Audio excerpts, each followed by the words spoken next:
जरूर। आपके प्रोवाइड किए गए कंटेंट को यूपीएससी पर्सपेक्टिव से सिम्प्लीफाई करके इंग्लिश में डिटेल्स के साथ ब्रेक डाउन करते हैं। Part 1 basic introduction. समझते हैं एफएसएसएआई क्या है। FSI food safety and standards authority of India India की वो सुप्रीम बॉडी है जो डिसाइड करती है कि आपकी प्लेट में जो खाना आ रहा है वो सेफ है या नहीं। इसका जन्म food safety and standards act 2006 के तहत हुआ था ताकि अलग-अलग पुराने लॉज जैसे prevention of food adulteration act को खत्म करके एक सिंगल विंडो सिस्टम बनाया जा सके। खास बातें। मिनिस्ट्री ये ministry of health and family welfare के अंडर आता है, एग्रीकल्चर या फूड प्रोसेसिंग के अंदर नहीं, ये ध्यान रखना। काम स्टैंडर्ड सेट करना, लाइसेंसिंग देना और सर्विलेंस करना। इसका फोकस साइंस और स्टैंडर्ड्स पर है, ना कि केटीआर बांटने पर। Part 2 the question Q1 with reference to the Food Safety and Standards Authority of India FSSAI which one of the following functions is assigned to it under the Food Safety and Standards Act 2006? A. Direct cultivation of biofortified crops to ensure nutritional security. B. Providing scientific advice and technical support to central and state governments. C. Fixing the retail prices of essential food commodities during emergencies. D. Managing the distribution of food grains under the public distribution system (PDS). Answer B. Providing scientific advice and technical support to central and state governments. Part 3 question का postmortem deep analysis. यहाँ हम देखेंगे कि बाकी option गलत क्यों है और यूपीएससी ने कहां ट्रैप सेट किया था। ऑप्शन A कल्टीवेशन खेती बाड़ी एफएसएसएआई का काम लैबोरेटरी और गाइडलाइंस तक है, केक फील्ड्स तक नहीं। बायोफोर्टिफाइड क्रॉप्स की रिसर्च और cultivation ICR Indian council of agricultural research करती है। एफएसआई से पिक्चर में आएगा जब वो क्रॉप मार्केट में खाने के लिए बिकने आएगी। ऑप्शन सी प्राइस फिक्सिंग कीमत तय करना एफएसएसएआई हेल्थ पर फोकस करता है, वेल्थ पर नहीं। प्राइस फिक्स करने का काम ministry of consumer affairs essential commodities act के तहत करती है। Option D PDS management ration की दुकानों और ग्रेन्स के डिस्ट्रीब्यूशन का जिम्मा FCI food corporation of India और स्टेट गवर्नमेंट्स का है। एफएसआई सिर्फ ये चेक करेगा कि पीडीएस में मिलने वाला चावल या गेहूं सड़ा हुआ तो नहीं है, क्वालिटी चेक। एफएसआई का असली काम एज पर section 16 of the act scientific advice देना, फूड सेफ्टी के लिए इंटरनेशनल स्टैंडर्ड्स कोडेक्स के साथ कोऑर्डिनेट करना, डेटा कलेक्ट करना, फूड कंजम्पशन पैटर्न्स और हैजर्ड्स, ट्रेनिंग प्रोग्राम्स कंडक्ट करना। पार्ट 4 फ्यूचर पॉसिबिलिटीज यूपीएससी कहां फंसा सकता है। फ्यूचर एग्जाम्स में एफएसएसएआई से जुड़े हुए पॉइंट्स आपको कंफ्यूज कर सकते हैं। कंपोजिशन ट्रैप एफएसएसएआई में 1 चेयरपर्सन होता है और 22 मेंबर्स होते हैं जिनसे 1/3 रोड 1/3 वुमेन होनी चाहिए। यूपीएससी यहां रेशियो बदल सकता है। स्टेट रिया सेंटर एफएसएसएआई स्टैंडर्ड्स बनाता है सेंट्रल लेवल, लेकिन एनफोर्समेंट चेकिंग ज्यादातर स्टेट फूड सेफ्टी ऑफिसर्स करते हैं। यूपीएससी कह सकता है कि सेंट्रल लेवल पर हाई सारी चेकिंग होती है जो गलत होगा। न्यू इनिशिएटिव्स एफएसएसएआई के नए कैंपेन्स जैसे eat right India RUCO use cooking oil को बायोडीजल बनाना और फूड फोर्टिफिकेशन के लोगोस पर सवाल आ सकते हैं। एजुकेशन क्या एफएसएसएआई फाइन लगा सकता है। हां फूड सेफ्टी ऑफिसर सैंपल्स लेटर है और एजुकेटिंग ऑफिसर जितना पावर डिस्ट्रिक्ट मैजिस्ट्रेट के पास होता है पेनल्टीज इंपोज करता है। Part 5 previous year questions PYQ context. UPSC ने पहले भी ऐसे ही मिलते जज रेगुलेटरी बॉडीज पर सवाल पूछे हैं। 2018 पीवाईक्यू यूपीएससी ने एफएसएसएआई के बारे में हाई पूछा था कि क्या ये मिनिस्ट्री ऑफ एग्रीकल्चर के अंदर आता है। नहीं, ये हेल्थ मिनिस्ट्री के अंदर है। Quality council of India QCI इस बार भी सवाल आ चुका है कि इसका रोल क्या है। लर्निंग पॉइंट जब भी किसी स्टैट्यूटरी बॉडी जो किसी एक्ट से बनी हो के बारे में करें हमेशा उसका पेरेंट मिनिस्ट्री प्राइमरी फंक्शन और कॉम्पोजिशन कौन लोग हैं जरूर चेक करें।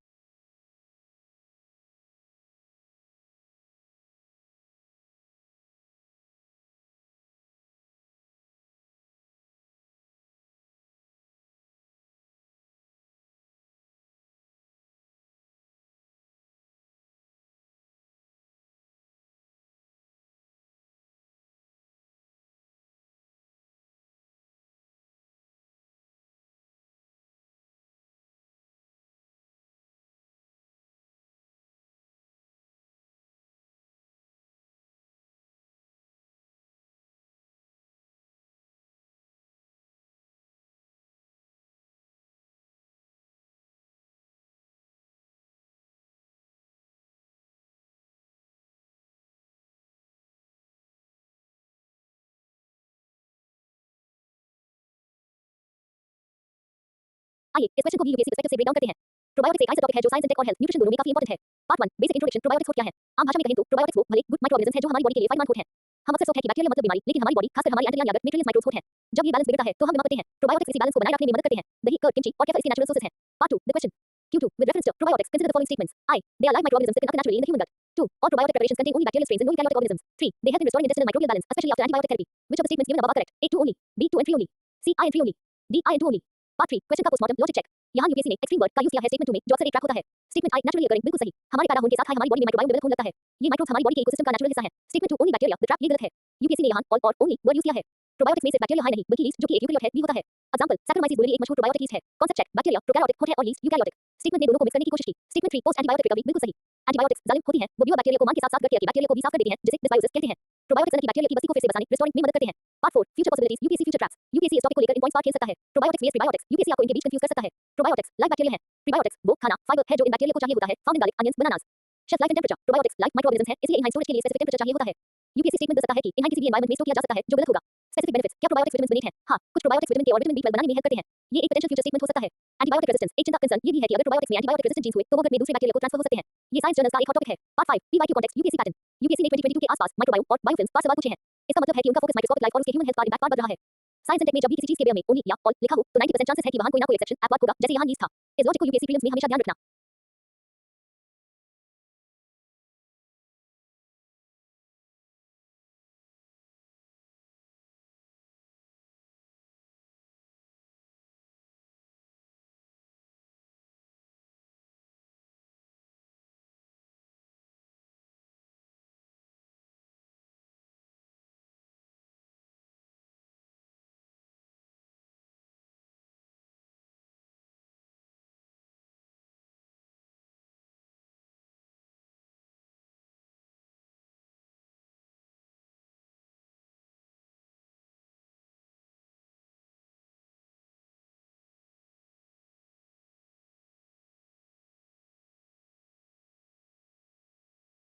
बिल्कुल आकाश, पॉइंट्स नोट कर लिए हैं। आप हम पॉसिबिलिटीज की संख्या बढ़ाएंगे 10 पॉइंट्स और पीवाईक्यूज को सिर्फ मेंशन नहीं करेंगे बल्कि उनका पूरा कॉन्टेक्स्ट समझाएंगे ताकि आपका टॉपिक 360 डिग्री कवर हो जाए। पार्ट 1 बेसिक इंट्रोडक्शन प्रीबायोटिक्स क्या है? सिंपल शब्द में प्रोबायोटिक्स सेना लाइव बैक्टीरिया है तो प्रीबायोटिक्स सेना का राशन फूड है। प्रीबायोटिक्स हमारे खाने का वो हिस्सा है जायदा फाइबर जिसे हमारा पेट स्टमक हैजल नहीं कर पाता। ये हमारी छोटी आंत स्मॉल इंटेस्टाइन से गुजरकर सीधे बड़ी आंत लार्ज इंटेस्टाइन कोलन में का हिंट है जहां हमारे फ्रेंडली बैक्टीरिया इनहाइट खाकर अपनी संख्या बढ़ाते हैं। Part 2 the question Q3 with reference to prebiotics consider the following statements. I. They are essential digestible food components. 2. They are primarily composed of dietary fibers and complex carbohydrates. 3. They selectively stimulate the growth and activity of beneficial gut microorganisms. Which of the statements given above are correct? A. I and 2 only. B. 2 and 3 only. C. 3 only. D. None of the above. Part 3 question का postmortem logic and concept statement I the trap digestible ये गलत है। Prebiotics की सबसे बड़ी खासियत ये है कि वो नॉन डाइजेस्टेबल फूड है। अगर हमारा शरीर इन्हें पहले हाई डाइजेस्ट हजम कर लेता तो ये गट बैक्टीरिया तक पहुंच नहीं पाते। स्टेटमेंट 2 कंपोजिशन बिल्कुल सही। ये डाइटरी फाइबर्स जैसे इन्युलिन होते हैं। ये गार्लिक अनियंस और कच्चे केले बनानास में मिलते हैं। स्टेटमेंट 3 सेलेक्टिव स्टिमुलेशन सही। प्रीबायोटिक्स हर किसी बैक्टीरिया को नहीं खिलाते। ये सिर्फ अकी बैक्टीरिया बिफिडोबैक्टीरियम और लैक्टोबैसिलस की ग्रोथ बढ़ाते हैं। Part 4 10 future possibilities UPSC future traps and depth UPSC इस टॉपिक को 2026 में इन डायरेक्शंस में ले जा सकता है। सिम्बायोटिक्स यूपीएससी पूछ सकता है सिम्बायोटिक्स क्या है? जब प्रोबायोटिक्स और प्रीबायोटिक्स एक हाई सप्लीमेंट में साथ दिए जाएं। शॉर्ट चेन फैटी एसिड्स एससीएफएस जब बैक्टीरिया प्रीबायोटिक्स को फर्मेंट करते हैं तो वो एससीएफएस जैसे ब्यूटरिक बेनिट है। यूपीएससी कह सकता है कि प्रीबायोटिक्स डायरेक्टली इम्यूनिटी बढ़ाते हैं जबकि वो एससीएफएस के जरिए काम करते हैं। ब्लड शुगर इंपैक्ट प्रीबायोटिक्स का ग्लाइसेमिक इंडेक्स कम होता है। सवाल आ सकता है कि क्या ये डायबिटिक्स के लिए फायदेमंद है? हाँ, क्योंकि ये शुगर अब्जॉर्प्शन को स्लो करते हैं। Mental health gut brain axis क्या गट बैक्टीरियल ब्रेन फंक्शन को अफेक्ट करते हैं? हाँ, इससे साइकोबायोटिक्स का कांसेप्ट निकलता है। कैल्शियम अब्जॉर्प्शन कुछ रिसर्च दिखाती है कि प्रीबायोटिक्स मिनरल्स जैसे कैल्शियम और मैग्नीशियम के अब्जॉर्प्शन को बढ़ाते हैं। ओरिजिन क्या प्रीबायोटिक्स सिर्फ प्लांट से मिलते हैं? जाहिर रहा, लेकिन ब्रेस्ट मिल्क में भी नेचुरल प्रीबायोटिक्स एचएमओस होते हैं जो बेबी की इम्यूनिटी बेनिट है। ओवरडोज इफेक्ट यूपीएससी स्टेटमेंट दे सकता है कि इनका कोई साइड इफेक्ट नहीं है। गलत, ज्यादा लेने से ब्लोटिंग या गैस की प्रॉब्लम हो सकती है। इंडस्ट्रियल यूज इन्युलिन एक प्रीबायोटिक को फूड प्रोसेसिंग में फैट रिप्लेसर की तरह यूज किया जाता है। Resistance starch UPSC resistance starch part सवाल पूछ सकता है जो कि एक तरह का प्रीबायोटिक हाई है पिक हुए और टर्न किए गए चावल आलू में मिलता है। मेटाबोलाइट्स प्रीबायोटिक्स बैक्टीरिया के मेटाबॉलिज्म को ऑल्टर करते हैं जिससे इन्फ्लेमेशन कम होती है। Part 5 PYQ full context UPSC 2022 connection UPSC ने 2022 में एक सवाल पूछा था बायोफिल्म्स के ऊपर। कॉन्टेक्स्ट बायोफिल्म्स बैक्टीरिया का एक चिपचिपा ग्रुप होता है जो सर्फेसेस जैसे डांडिया मेडिकल इम्प्लांट्स पर जम जाता है। कनेक्शन विद प्रीबायोटिक्स यूपीएससी यहां कंफ्यूज कर सकता है कि क्या प्रीबायोटिक्स बायोफिल्म बनाने में मदद करते हैं। रियलिटी प्रीबायोटिक्स अच्छा एनवायरनमेंट बने हैं जबकि बायोफिल्म्स अक्सर बैक्टीरिया बने हैं जो एंटीबायोटिक्स से भी नहीं मारते। लर्निंग यूपीएससी ऐप माइक्रोबायोलॉजी के अप्लाई पार्ट में चल रहा है। आपको सिर्फ डेफिनेशन नहीं बल्कि उनका बायोलॉजिकल इंटरेक्शन समझना होगा कि कैसे एक चीज दूसरे को अफेक्ट करती है। एक और पीवाईक्यू कांसेप्ट यूपीएससी ने faecal microbiota transplantation FMT part भी टच किया है। इसका मतलब है हेल्दी इंसान का गट बैक्टीरिया बीमार इंसान में ट्रांसफर करना। प्रीबायोटिक्स वहां भी काम आते हैं अन्य बैक्टीरिया को सेटल करने में।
आकाश ये फिजिक्स और नैनो टेक्नोलॉजी का बहुत हाई बेहतरीन सवाल है। यूपीएससी आजकल प्रॉपर्टीज ऑफ मैटर पार्ट ऐसे कंसेप्चुअल सवाल पूछ रहा है। चलिए इसका पोस्टमार्टम करते हैं। Part 1 basic introduction band gap क्या होता है? सोचिए कि एक बिल्डिंग है जिसमें दो फ्लोर्स हैं। बैलेंस बैंड ग्राउंड फ्लोर यहां इलेक्ट्रॉन्स आराम से बैठे हैं। कंडक्शन बैंड फर्स्ट फ्लोर अगर इलेक्ट्रॉन यहां पहुंच गया तो हाई बिजली इलेक्ट्रिसिटी दौड़ेगी। इन दोनों फ्लोर्स के बीच की जो खाली जगह एनर्जी गैप है उसे बैंड गैप कहते हैं। अगर गैप 0 है इक्वल्स कंडक्टर जैसे कॉपर, अगर गैप थोड़ा सा है इक्वल्स सेमीकंडक्टर जैसे सिलिकॉन, अगर गैप बहुत बड़ा है इक्वल्स इंसुलेटर जैसे rubber. Part 2 the question Q4 according to the electronic properties of solid materials an increase in the band gap of a material can affect I electrical conductivity of material 2 visible color of the material 3 chemical composition which of the statements given above are correct A I only B 2 and 3 only C I and 2 only D none of the above part 3 question का postmortem science behind the logic statement I conductivity बिल्कुल सही जितना बड़ा gap होगा electron को उतनी ज्यादा energy चाहिए ऊपर जाने के लिए अगर गैप बढ़ेगा तो कम इलेक्ट्रॉन्स ऊपर जा पाएंगे और कंडक्टिविटी घट जाएगी स्टेटमेंट 2 विजिबल कलर सही जब लाइट किसी मटेरियल पर गिरती है तो इलेक्ट्रॉन एनर्जी अब्सॉर्ब करके जंप मारता है बैंड गैप बढ़ने से वो अलग वेवलेंथ की लाइट अब्सॉर्ब करेगा जिससे उसका रैंक कलर बदल जाएगा एग्जांपल क्वांटम डॉट्स में हम सिर्फ साइज छोटा बड़ा करके बैंड गैप बदलते हैं और वही मटेरियल ब्लू से रेड दिखने लगता है स्टेटमेंट 3 केमिकल कंपोजिशन गलत ये एक फिजिकल इलेक्ट्रॉनिक प्रॉपर्टी है गोल्ड का नैनोपार्टिकल रेड दिख सकता है लेकिन रहेगा वो गोल्ड हाई उसकी केमिस्ट्री नहीं बदलती part 4 10 future possibilities UPSC 2026 target points quantum confinement जब मटेरियल को नैनोस्केल बहुत छोटा कर देते हैं तो उसका बैंड गैप बढ़ जाता है इसे ब्लू शिफ्ट कहते हैं डोपिंग सेमीकंडक्टर में थोड़ी इंप्योरिटी डोपिंग मिलाने से बैंड गैप के बीच में एक्स्ट्रा स्टेप्स बन जाते हैं जिससे कंडक्टिविटी बढ़ जाती है टेंपरेचर इफेक्ट टेंपरेचर बढ़ने से सेमीकंडक्टर का बैंड गैप अक्सर थोड़ा कम हो जाता है जिससे कंडक्टिविटी बढ़ती है मेटल्स में अल्टर होता है लेड्स और solar cells band gap high decide करता है कि एलईडी कौन सा रैंडमली और सोलर सेल कितनी धूप अब्सॉर्ब करेगा वाइट बंदा WBG सेमीकंडक्टर्स सिलिकॉन कार्बाइड सिक और गैलियम नाइट्राइड गैस नए जमाने के सेमीकंडक्टर्स हैं जो हाई वोल्टेज चाहिए सकते हैं क्योंकि इनका बैंड गैप बड़ा होता है ग्राफीन ये एक जीरो बंदा मटेरियल है यूपीएससी पूछ सकता है कि क्या इसे ट्रांजिस्टर बनाना आसान है नहीं क्योंकि बैंड गैप ना होने से इसे ऑफ करना मुश्किल है ऑप्टोइलेक्ट्रॉनिक्स लाइट को इलेक्ट्रिसिटी में और इलेक्ट्रिसिटी को लाइट में बदलने के लिए बैंड गैप ट्यूनिंग जरूरी है स्ट्रेन इंजीनियरिंग मटेरियल को खींचने स्ट्रेस से भी उसका बैंड गैप बदला जा सकता है फोटोनिक क्रिस्टल्स ये ऐसे मटेरियल्स हैं जो लाइट के फ्लो को कंट्रोल करते हैं फोटोनिक बैंड गैप का यूज करके toxicity based property nanoscale part properties burden से मटेरियल टॉक्सिक हो सकता है भले ही उसका केमिकल कंपोजिशन वही रहा है part 5 PYQ full context UPSC depth analysis UPSC ने 2021-2022 में लाइट इमिटिंग डायोड्स एलईडीज और सोडियम लैंप्स 5 सवाल पूछे हैं the context LED vs bulb LED में लाइट बैंड गैप के ट्रांजिशन से आती है इलेक्ट्रोलुमिनेसेंस जबकि पुराने बल्ब में बायोगर्म मून से इंकैंडेसेंस यूपीएससी ट्रैप यूपीएससी ने पूछा था कि क्या एलईडी लैंप सोडियम लैंप से बेहतर है आंसर हां क्योंकि एलईडीज में हम बैंड गैप ट्यून करके मोनोक्रोमैटिक सिंगल कलर लाइट ले सकते हैं और एनर्जी वेस्ट कम होती है ऑर्गेनिक एलईडीज ओएलईडीज यूपीएससी ने इस बार भी सवाल किया है ओएलईडीज में ऑर्गेनिक मॉलिक्यूल्स का यूज होता है जिनका बैंड गैप हम कस्टमाइज कर सकते हैं फ्लेक्सिबल स्क्रीन्स बनाने के लिए कंसेप्चुअल लिंक आपको ये समझना होगा कि semiconductor industry India semiconductor mission आजकल न्यूज़ में है इसलिए सिलिकॉन गैलियम नाइट्राइड और बैंड गैप जैसे बेसिक कॉन्सेप्ट से यूपीएससी एप्लीकेशन बेस्ड सवाल निकालेगा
बिल्कुल आकाश, पहले बेसिक से शुरू करते हैं क्योंकि जब तक फाउंडेशन क्लियर नहीं होगी यूपीएससी के स्टेटमेंट्स कंफ्यूज करेंगे। Part 1 basic introduction fertiliser regulation क्यों जरूरी है। इंडिया एक कृषि प्रधान एग्रीकल्चरल देश है। फार्मर के लिए फर्टिलाइजर खाद सबसे बड़ा खर्चा और सबसे जरूरी चीज है। अगर मार्केट में फर्टिलाइजर की कमी हो जाए या कोई दुकानदार यूसी ब्लैक में बेचे तो खेती बर्बाद हो सकती है। अगर कोई नकली फर्टिलाइजर बेच दे जिसमें न्यूट्रिएंट्स हाई ना हो तो मिट्टी और फसल दोनों खराब हो जाएंगे। इसलिए गवर्नमेंट ने एसेंशियल कमोडिटीज एक्ट 1955 के तहत फर्टिलाइजर को जरूरी चीज एसेंशियल कमोडिटी घोषित किया है और इसका पूरा कंट्रोल करने के लिए जो रूल्स बनाए हैं उन्हें कहते हैं fertiliser control order FCO 1985। Part 2 the question Q5 with reference to the regulatory framework governing fertilizer in India, consider the following statements regarding the fertilizer control order FCO 1985. I. It is issued under the provisions of the Essential Commodities Act 1955. 2. It lays down standards for quality, packaging and labeling of fertilizer in the country. Which of the statements given above are correct? A. I only. B. 2 only. C. Both I and 2. D. Neither I nor 2. Part 3 question का postmortem concept breakdown. Statement आई legal base बिल्कुल सही। Fertiliser ministry of agriculture के अंदर आता है लेकिन इसका power essential commodities act एक से आता है। एक है सरकार को ये पावर देता है कि वो किसी भी चीज की सप्लाई डिस्ट्रीब्यूशन और प्राइस को कंट्रोल कर सके। स्टेटमेंट 2 स्टैंडर्ड्स बिल्कुल सही। आपने देखा होगा फर्टिलाइजर की body part NPK nitrogen phosphorus potassium का रेशियो लिखा होता है। ये रेशियो कितना होना चाहिए, बॉडी पार्ट क्या लिखा जाएगा और खाद की क्वालिटी कैसी होगी, ये सब एफसीओ के तहत है। अगर कोई कंपनी इससे कम न्यूट्रिएंट देती है तो यूजी सब स्टैंडर्ड डिक्लेयर करके बैन किया जा सकता है। Part 4 10 future possibilities UPSC 2026 target areas. UPSC fertiliser sector में काफी डीप जा सकता है। इन 10 पॉइंट्स को ध्यान से देखें। One nation one fertiliser PMBJP एक लाख सारे फर्टिलाइजर इंडिया में एक हाई ब्रांड नेम भारत के नाम से बाइकेंज। इसका मकसद क्रॉस कंट्री मूवमेंट को रोकना और सब्सिडी बचाना है। Nano urea nano DAP UPSC इनके टेक्नोलॉजी पार्ट से बात पूछ सकता है। ये लिक्विड फॉर्म में है और इनका nutrient use efficiency normal urea से बहुत ज्यादा होता है। Subsidy mechanism fertiliser subsidy direct benefit transfer DBT के जरिए दी जाती है। पैसा कंपनी को मिलता है लेकिन तभी जब फार्मर केवल मशीन पर उठा लगकर खाद खरीदता है। नीम कोटेड यूरिया एनसीयू इसका मेन काम है स्लो रिलीज ऑफ नाइट्रोजन और यूरिया का नॉन एग्रीकल्चरल यूज जैसे इंडस्ट्रियल यूज रोकना। Bio fertiliser and organic fertiliser क्या एफसीओ इनहाइन भी कंट्रोल करता है? हां, एफसीओ में बायो फर्टिलाइजर जैसे राइजोबियम के लिए भी स्टैंडर्ड्स हैं। बायो स्टिमुलेंट्स ये नई कैटेगरी के प्रोडक्ट्स हैं जैसे सीवीड एक्सट्रैक्ट। इनहाइन भी हाल ही में एफसीओ के एमएफ में ले गया है। इंपोर्ट डिपेंडेंस इंडिया यूरिया में सफिशिएंट होने की कोशिश कर रहा है लेकिन फॉस्फेटिक पी और पोटासिक के फर्टिलाइजर के लिए हम अभी भी हेवी इंपोर्ट्स पर डिपेंडेंट हैं खासकर रशिया और जॉर्डन से। Nutrient based subsidy NBS scheme urea को छोड़कर बाकी फर्टिलाइजर पीएनके पार सब्सिडी न्यूट्रिएंट के वेट के हिसाब से मिलती है फिक्स रेट पर नहीं। Sulphur coated urea urea gold ये नई वैरायटी है जो मिट्टी में सल्फर की कमी को रोकती है। इन्वर्टेड ड्यूटी स्ट्रक्चर अगर रॉ मटेरियल जैसे फास्फोरिक एसिड पार्ट एक्स आएगा हो और फिनिश फर्टिलाइजर पार्ट कम तो यूजी इन्वर्टेड ड्यूटी कहते हैं। UPSC atom economy SNT context में पूछ सकता है। Part 5 PYQ full context UPSC depth analysis. UPSC ने 2020 में फर्टिलाइजर पर एक बहुत डीप सवाल पूछा था। Context UPSC 2020 question. क्वेश्चन था कि क्या retail price of chemical fertiliser is market driven and not administered by the government. Answer इन लॉजिक ये गलत था। यूरिया का प्राइस आज भी गवर्नमेंट फिक्स करती है स्टैट्यूटरी कंट्रोल। बाकी फर्टिलाइजर पीएनके का प्राइस कंपनी फिक्स करती है लेकिन उन्हें गवर्नमेंट की दी गई सब्सिडी के लिमिट में रहना पड़ता है। डीप कनेक्शन यूपीएससी ने ये भी पूछा था कि क्या अमोनिया जो यूरिया बनाने में काम आता है नेचुरल गैस से बैंड है। फैक्ट हां, इंडिया में ज्यादातर urea plants natural gas as feedstock use करते हैं। अगर गैस के दाम बढ़ते हैं तो फर्टिलाइजर सब्सिडी का बिल भी बढ़ जाता है। इस लॉजिक को यूपीएससी हमेशा current affairs plus static mix करके पूछता है।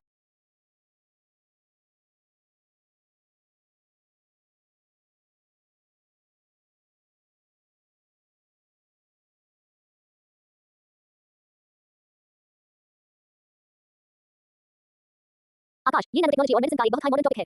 यूपीएससी अक्सर ऐसे इमर्जिंग टेक्नोलॉजीज पर सवाल पूछता है जिनका डायरेक्ट असर ह्यूमन हेल्थ पर हो।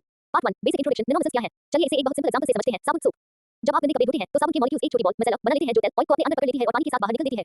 नैनोमेटर्स भी बिल्कुल वैसे हाई नैनो बॉल्स हैं बस इनका साइज बहुत छोटा 10 कैरेट -9 मीटर होता है। इनके दो पार्ट्स होते हैं। बाहर का हिस्सा शेल जो पानी से ग्लॉसी लगता है हाइड्रोफिलिक इससे ये ब्लड में आराम से रह सकते हैं। अंदर का हिस्सा जो पानी से डरता है हाइड्रोफोबिक। यहां हम वो दवाई ड्रग छुपा कर रखते हैं जो ब्लड में घुल नहीं सकती। Part 2 the question Q6 with reference to nanometers consider the following statements. I. Nanometers are globe-like structures characterized by hydrophobic outer shell and hydrophilic interior. 2. Their unique configuration allows them to interact with the phospholipid bilayer of cells. 3. They can improve drug stability and reduce systemic side effects by enhancing targeted delivery. Which of the statements given above are correct? A. I and 2 only. B. 2 and 3 only. C. I and 3 only. D. I, 2 and 3. Part 3 question का postmortem deep logic. Statement I the flip trap ये गलत है क्योंकि statement ने inner और outer layer को alter कर दिया है। अगर बाहर की लेयर पानी से डरेगी हाइड्रोफोबिक तो वो ब्लड जो कि वाटर बेस्ड है में घुलना नहीं देगी। इसलिए बाहर इक्वल्स हाइड्रोफिलिक और अंदर equals hydrophobic. Statement 2 cell interaction बिल्कुल सही। हमारी सेल्स की दीवार मेम्ब्रेन फैट्स लिपिड्स की बनी होती है। नैनोमेटर्स की बनावट ऐसी होती है कि वो सेल की दीवार से डॉसी कर लेते हैं और दवाई को सीधे सेल के अंदर डिलीवर कर देते हैं। स्टेटमेंट 3 बेनिफिट्स सही। कैंसर जैसी बीमारी में कीमोथेरेपी हेल्दी सेल्स को बीमा देती है। नैनोमेटर्स दवाई को सिर्फ कैंसर सेल तक ले जाते हैं जिससे साइड इफेक्ट्स कम हो जाते हैं और दवाई बॉडी में जल्दी खराब नहीं होती। Part 4 10 future possibilities very basic to advance. Nano Trojan horse UPSC आइस ट्रोजन हॉर्स कह सकता है क्योंकि ये इम्यून सिस्टम को धोखा देकर दवाई को बॉडी के अंदर तक ले जाता है। साइज मैटर्स इनका साइज 10 से 100 नैनोमीटर के बीच होता है। यूपीएससी कह सकता है कि ये माइक्रोन साइज के होते हैं जो कि गलत होगा। कैंसर ट्रीटमेंट नैनोमेटर्स का सबसे बड़ा यूज कीमोथेरेपी में है ताकि बाल गिरना और वीकनेस जैसे साइड इफेक्ट्स कम हों। आई ड्रॉप्स आजकल ऐसी आई ड्रॉप्स बन रही हैं जो नैनोमेटर्स यूज करती हैं ताकि दवाई आंख की गहराई तक पहुंच सके। स्मार्ट डिलीवरी क्या ये टेंपरेचर या पीएच बटन पर दवाई छोड़ सकते हैं? हां, इनहाइन स्मार्ट बनाया जा सकता है जो सिर्फ एसिडिक एनवायरनमेंट जैसे ट्यूमर में हाई कूलिंग और ड्रग्स कुछ दवाइयां जो पेट के एसिड में खराब हो जाती हैं उन्हें नैनोमेटर्स में पैक करके खाया जा सकता है। एम्फिलिक नेचर यूपीएससी ये टर्म यूज कर सकता है। इसका मतलब है दोनों से डॉसी पानी से भी और तेल से भी। नैनोमेटर्स इसी प्रॉपर्टी पर काम करते हैं। बायोडिग्रेडेबिलिटी क्या ये बॉडी में जमा हो जाते हैं? अब ये नैनोमेटर्स वो हैं जो काम खत्म होने के बाद बॉडी में अपने आप टूटकर बाहर निकल जाएं biodegradable. Comparison with liposomes liposomes में दो लेयर्स होती हैं नैनोमेटर्स में सिर्फ एक लेयर की बॉल होती है। यूपीएससी इन दोनों में कंफ्यूज कर सकता है। वैक्सीन डिलीवरी इनका यूज नए जमाने की वैक्सीन जैसे एमआरएनए वैक्सीन को सेफ तरीके से सेल्स तक पहुंचने में भी हो सकता है। Part 5 PYQ full context UPSC 2020 connection. UPSC ने 2020 में एक सवाल पूछा था with reference to carbon nanotubes CNTs they can be used as carriers of drugs and antigens in the human body. Deep connection for you UPSC अब ये trend पकड़ रहा है कि कौन सी नैनो स्ट्रक्चर दवाई ले जाने का काम कर सकती है। सीएनटीज कार्बन नैनोट्यूब्स लिपोसोम्स नैनोमेटर्स और क्वांटम डॉट्स ये सभी नैनो कैरियर्स हैं। डिफरेंस ध्यान रखना सीएनटीज कार्बन के बने सिलेंडर हैं जबकि नैनोमेटर्स लाइपिड पॉलीमर की वाली बॉल्स हैं। यूपीएससी स्टेटमेंट दे सकता है कि नैनोमेटर्स कार्बन के बने होते हैं जो कि गलत होगा। ये पॉलीमर्स या फैटी एसिड्स के बनते हैं। आकाश हमेशा याद रखना कि साइंस में अगर कोई चीज स्मॉल और टारगेटेड है तो यूपीएससी उसके मेडिकल एप्लीकेशन पर जरूर फोकस करेगा।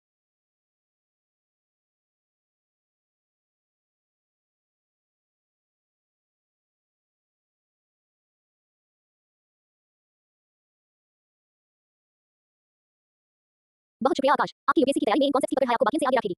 चलिए कार्बन नैनोट्यूब्स सीएनटीज का पूरा कच्चा चिट्ठा निकालते हैं एकदम बेसिक से। Part 1 basic introduction carbon nanotubes क्या है? आइए समझने के लिए एक सिंपल इमेजिनेशन कीजिए। ग्राफीन एक पेपर की शीट सोचिए जो सिर्फ कार्बन एटम्स की बनी है जैसे पेंसिल की ग्राफाइट होती है। ये शीट सिर्फ एक एटम जितनी पतली है।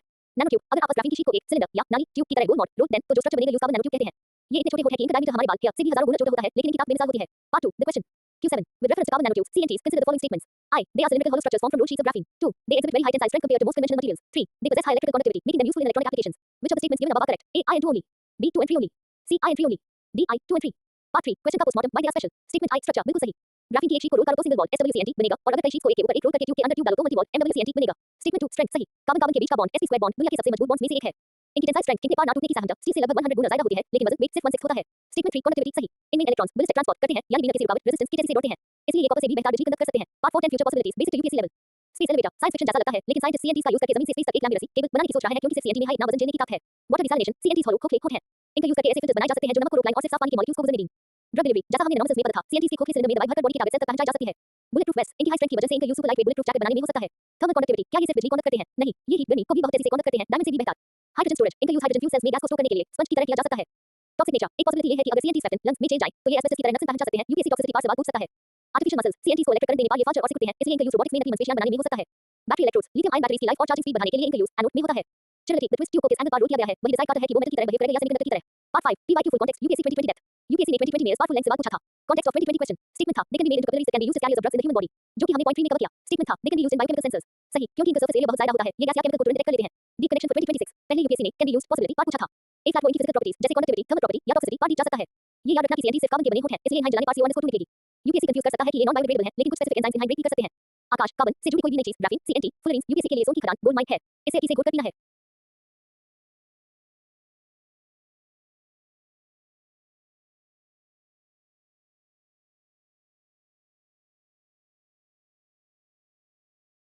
आकाश इन्फेक्शियस डिजीजेस वाला ये टॉपिक यूपीएससी के लिए हमेशा हॉट टॉपिक रहता है खासकर जब वो डिजीजेस न्यूज़ में हों चलिए इन तीनों बीमारियों को एकदम बेसिक लेवल पर समझते हैं part 1 basic introduction infectious diseases क्या होती है इन्फेक्शियस डिजीजेस वो होती हैं जो एक पर्सन से दूसरे पर्सन में जर्म्स बैक्टीरिया वायरस ईटीसी के जरिए फैलती हैं कुछ हवा से फैलती हैं ड्रॉपलेट ट्रांसमिशन कुछ गंदे खाने पानी से फेको ओरल रूट कुछ फिजिकल कांटेक्ट से सेक्सुअली ट्रांसमिटेड सी यूपीएससी अक्सर यही मोड ऑफ ट्रांसमिशन कैसे फैलती है पर आपको घुमाता है part 2 the question Q8 with reference to certain infectious diseases consider the following statements I bacterial dysentery is transmitted by droplets and has no available vaccine 2 gonorrhea is a sexually transmitted bacterial disease that affects the reproductive tract 3 pertussis primarily affects the respiratory tract and can be prevented by vaccination which of the statements given above are correct A I and 2 only B 2 and 3 only C I and 3 only D I 2 and 3 part 3 question का postmortem concept breakdown statement I the transmission trap ये गलत है dysentery पेट की बीमारी है पेट की बीमारी हवा ड्रॉपलेट्स से नहीं बल्कि गंदे हाथ गंदा पानी या गंदे खाने से फैलती है फेको ओरल रूट इसका कोई यूनिवर्सल वैक्सीन अभी तक नहीं है पार्ट ट्रांसमिशन गलत लिखा है इसलिए स्टेटमेंट गलत हो गया स्टेटमेंट 2 STI कांसेप्ट बिल्कुल सही गोनोरिया एक बैक्टीरियल इन्फेक्शन है जो अनप्रोटेक्टेड फिजिकल कांटेक्ट से होता है ये सिर्फ रिप्रोडक्टिव ऑर्गन्स नहीं बल्कि आंखों और गेंद को भी अफेक्ट कर सकता है स्टेटमेंट 3 वुपिंग कॉफ सही परtussis को आम भाषा में काली खांसी कहते हैं ये रेस्पिरेटरी सांस की नाली को अफेक्ट करती है इंडिया के यूनिवर्सल इम्यूनाइजेशन प्रोग्राम यूआईपी में इसके लिए DPT diphtheria pertussis tetanus vaccine मुफ्त मिलती है part 4 10 future possibilities very basic to advance tips DPT vaccine UPSC इसका फुल फॉर्म या इसमें कौन सी 3 बीमारियां हैं ये पूछ सकता है एंटीबायोटिक रेजिस्टेंस गोनोरिया की बैक्टीरिया अब बहुत सुपरबग्स बन रहे हैं यानी अनपढ़ दवाइयां एंटीबायोटिक्स असर नहीं कर रही हैं ये एक बड़ा हेल्थ कंसर्न है water borne airborne UPSC list कर सकता है cholera typhoid dysentery water borne और ट्यूबरकुलोसिस मीजल्स परtussis एयरबॉर्न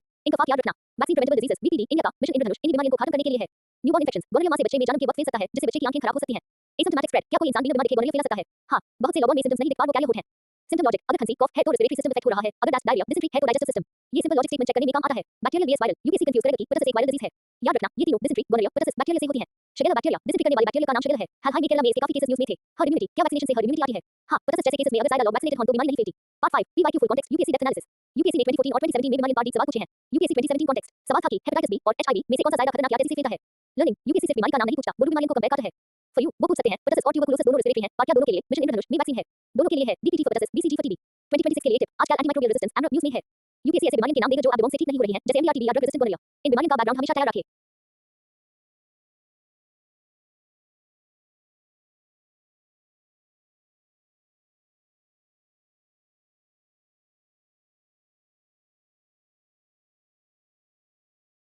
जरूर आकाश टीबी ट्यूबरकुलोसिस इंडिया के लिए सबसे बड़ा हेल्थ चैलेंज है और यूपीएससी यहां से साइंटिफिक नेम्स और गवर्नमेंट स्कीम्स को मिक्स करके सवाल पूछता है चलिए इसका पूरा स्ट्रक्चर समझते हैं पार्ट 1 बेसिक इंट्रोडक्शन टीबी और रेजिस्टेंस क्या है टीबी एक बैक्टीरिया माइकोबैक्टीरियम ट्यूबरकुलोसिस से होता है जो जायरेटा फेफिन लंग्स पर हमला करता है नॉर्मल टीबी इसका इलाज 6 महीने चलता है और दवाइयां सस्ती होती हैं drug resistant TB doctor TB जब बैक्टीरिया इतना वीक हो जाए कि नॉर्मल दवाइयां जैसे रिफैम्पिसिन उस पर असर न करे इसका इलाज पहले 2 साल तक चलता था और बहुत दर्दनाक इंजेक्शन लगते थे एक फ्लैट जमाने में भी पाम जैसी टेक्नोलॉजी आई है जो इंजेक्शन को खत्म करके सिर्फ गोलियां और से इलाज करती है part 2 the question Q9 with reference to India's efforts to treat drug resistant tuberculosis TB consider the following statements I the BPAM regimen is a fully oral shorter duration treatment for multi drug resistant rifampicin resistant tuberculosis 2 the Pradhan Mantri TB Mukht Bharat Abhiyan supports patient oriented services such as the National TB Call Center Nikshay Sampark and nutrition support through Nikshay Poshan Yojana 3 the BPAM regimen has reduced the treatment duration for drug resistant TB to about 6 months compared to much longer earlier regimens which of the statements given above are correct A I only B I and 3 only C 2 and 3 only D I 2 and 3 part 3 question का postmortem logic and traps statement I BPaLM take बिल्कुल सही इसका full form है बेटाकोलाइन प्रिटोमिनेट लाइनजोलेट और मॉक्सिफ्लॉक्सिसिन ये चारों दवाइयां हैं जो मिलकर सुपर टीबी को खत्म करती हैं statement 2 scheme confusion the trap UPSC ने यहां 2 स्कीम्स को मिक्स कर दिया निक्षय पोषण योजना ये DBT direct benefit transfer scheme है जहां सरकार 500 रुपीस पर महीना पेशेंट के बैंक अकाउंट में भेजती है पीएमटीबी मुक्त भारत अभियान ये कम्युनिटी सपोर्ट है इसमें आप और हम जैसे लोग नीके ऐसे मित्रा बैंकर किसी भी पेशेंट को अडॉप्ट कर सकते हैं और उन्हें खाना या सपोर्ट दे सकते हैं स्टेटमेंट 3 ड्यूरेशन सही पहले इलाज 18 to 24 महीने चलता था अब बीपाम से 6 महीने 26 वीक्स में पेशेंट ठीक हो सकता है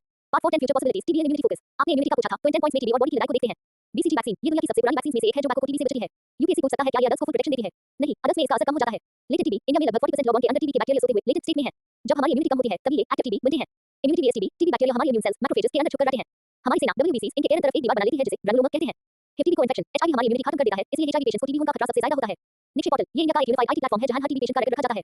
MDR-VSXTR-TB *MDR to main the bone से resistant XDR extensively drug resistant जो बैक्टीरियल लाइज की बेटा लाइन से भी नाम है।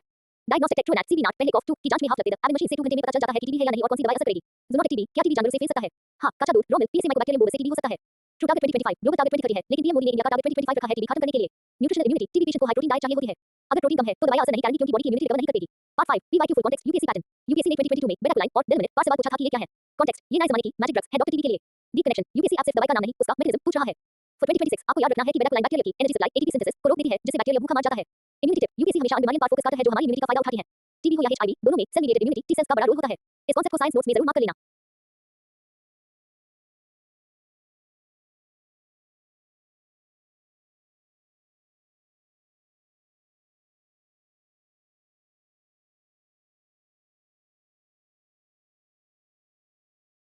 आकाश ये एक बहुत बड़ी रिस्पांसिबिलिटी है और मैं इस पूरी शिद्दत से निभाऊंगा। हम तुम्हारी UPSC 2026 के सफा के लिए ऐसे मास्टर नोट्स क्लियर करेंगे जो स्टैटिक कॉन्सेप्ट्स करंट अफेयर्स और UPSC के ट्रैक लॉजिक का परफेक्ट मिक्स होंगे। तुम्हें बस इन नोट्स को ध्यान से समझना है और बार-बार रिवाइज करना है। चलिए पिछले सारे क्वेश्चंस का एक comprehensive UPSC quick revision module clear करते हैं जो तुम्हारे डिजिटल नोट्स का बेस बनेगा। Topic 1 health and biotechnology probiotics and prebiotics the core difference.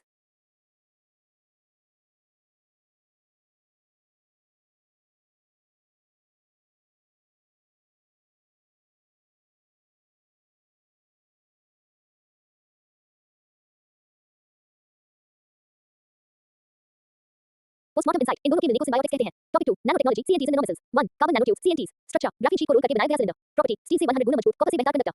Applications space elevators drug delivery water filters hydrogen storage. UPSC trap इनकी toxicity asbestos जैसी हो सकती है लंग्स के लिए खतरनाक। 2 नैनोमसल्स स्ट्रक्चर एक बॉल जिसका बाहर इक्वल्स हाइड्रोफिलिक वाटर लविंग और अंदर equals hydrophobic oil loving. Benefit cancer की दवाई को सीधे टारगेट सेल तक ले जाना बिना हेल्दी सेल्स को मारे। UPSC ट्रैप UPSC लेयर को अंतर कर देता है inside outside. Topic 3 physics and material science band gap definition balance band low energy और कंडक्शन बैंड हाई एनर्जी के बीच का gap. Conductivity link gap up arrow equals conductivity down arrow insulators gap down arrow equals conductivity up arrow conductors. Optical link band gap बदलने से material का colour बदल जाता है quantum dots. UPSC trap band gap बदलने से chemical composition नहीं बदलती गोल्ड गोल्ड हाई रहेगा। Topic 4 governance and agriculture FCO 1985 act essential commodities act 1955 के अंदर आता है। Ministry of agriculture linking fertiliser को एसेंशियल निकले एक आता है। स्कोप क्वालिटी पैकेजिंग लेबलिंग और price control current link one nation one fertiliser Bharat brand और nano urea. Topic 5 disease management TB and others 1 tuberculosis TB India gold 2025 तक TB मुक्त Bharat. B farm regiment 6 महीने का ट्रीटमेंट बेटाक्लाइन प्रीटोमिनेट लाइनजोलिन मॉक्सिफ्लॉक्सिसिन फुली ऑरल इंजेक्शन की जरूरत नहीं। Immunity TB bacterial macrophages के अंदर छुप जाते हैं। स्कीम्स निक्षय पोषण 500 रुपीस DBT न्यूट्रिशन नी के मित्रा कम्युनिटी सपोर्ट लोग अडॉप्ट करते हैं। 2 mode of transmission table faeco oral पानी खाना डिसेंट्री कॉलरा टाइफॉइड ड्रॉपलेट्स हवा pertussis whooping cough TB measles स्टीक contact gonorrhoea syphilis HIV master strategy for Akash the 10 point immunity logic. UPSC के लिए इम्यूनिटी सेक्शन को इन 10 पॉइंट से करो। अनेक वीएस अडैप्टिव अनेक बचपन से फास्ट होती है अडैप्टिव बीमारी के बाद स्लो पार्ट स्पेसिफिक होती है। एक्टिव वीएस पैसिव वैक्सीन से एक्टिव इम्यूनिटी मिलती है मां के दूध कोलोस्ट्रम से passive. B cells VSC cells B cells antibody बने हैं टी सेल्स डायरेक्ट अटैक करते हैं। एंटीजेंस ये वो फॉरेनर्स हैं जिन्हें देखकर इम्यून सिस्टम अलर्ट होता है। साइटोकिन स्टॉर्म जब इम्यून सिस्टम पागल हो जाए और अपनी हाई बॉडी को नुकसान पहुंचाए कोविड में यही हुआ था। ऑटोइम्यून डिजीजेस जब सेना इम्यून सिस्टम अपने हाई देश बॉडी पर हमला कर दे arthritis type 1 diabetes. Herd immunity जब 70 to 80% लॉग इम्यून हो जाए तो वायरस फैलना बैंड हो जाता है। मेमोरी सेल्स ये रिकॉर्ड्स रखते हैं ताकि वही बीमारी दोबारा हो तो तुरंत खत्म कर सकें। लिम्फेटिक सिस्टम ये बॉडी का ड्रेनेज सिस्टम और पुलिस स्टेशन है जहां जर्म्स फिल्टर होते हैं। इन्फ्लेमेशन सूजन स्वेलिंग एक निशानी है कि इम्यून सिस्टम लड़ाई लड़ रहा है। आकाश क्या हम अगले सेट ऑफ क्वेश्चंस पर चलें? मैं ऐसे ही डीप एनालिसिस और नोट्स फॉर्मेट में कंटिन्यू करूंगा।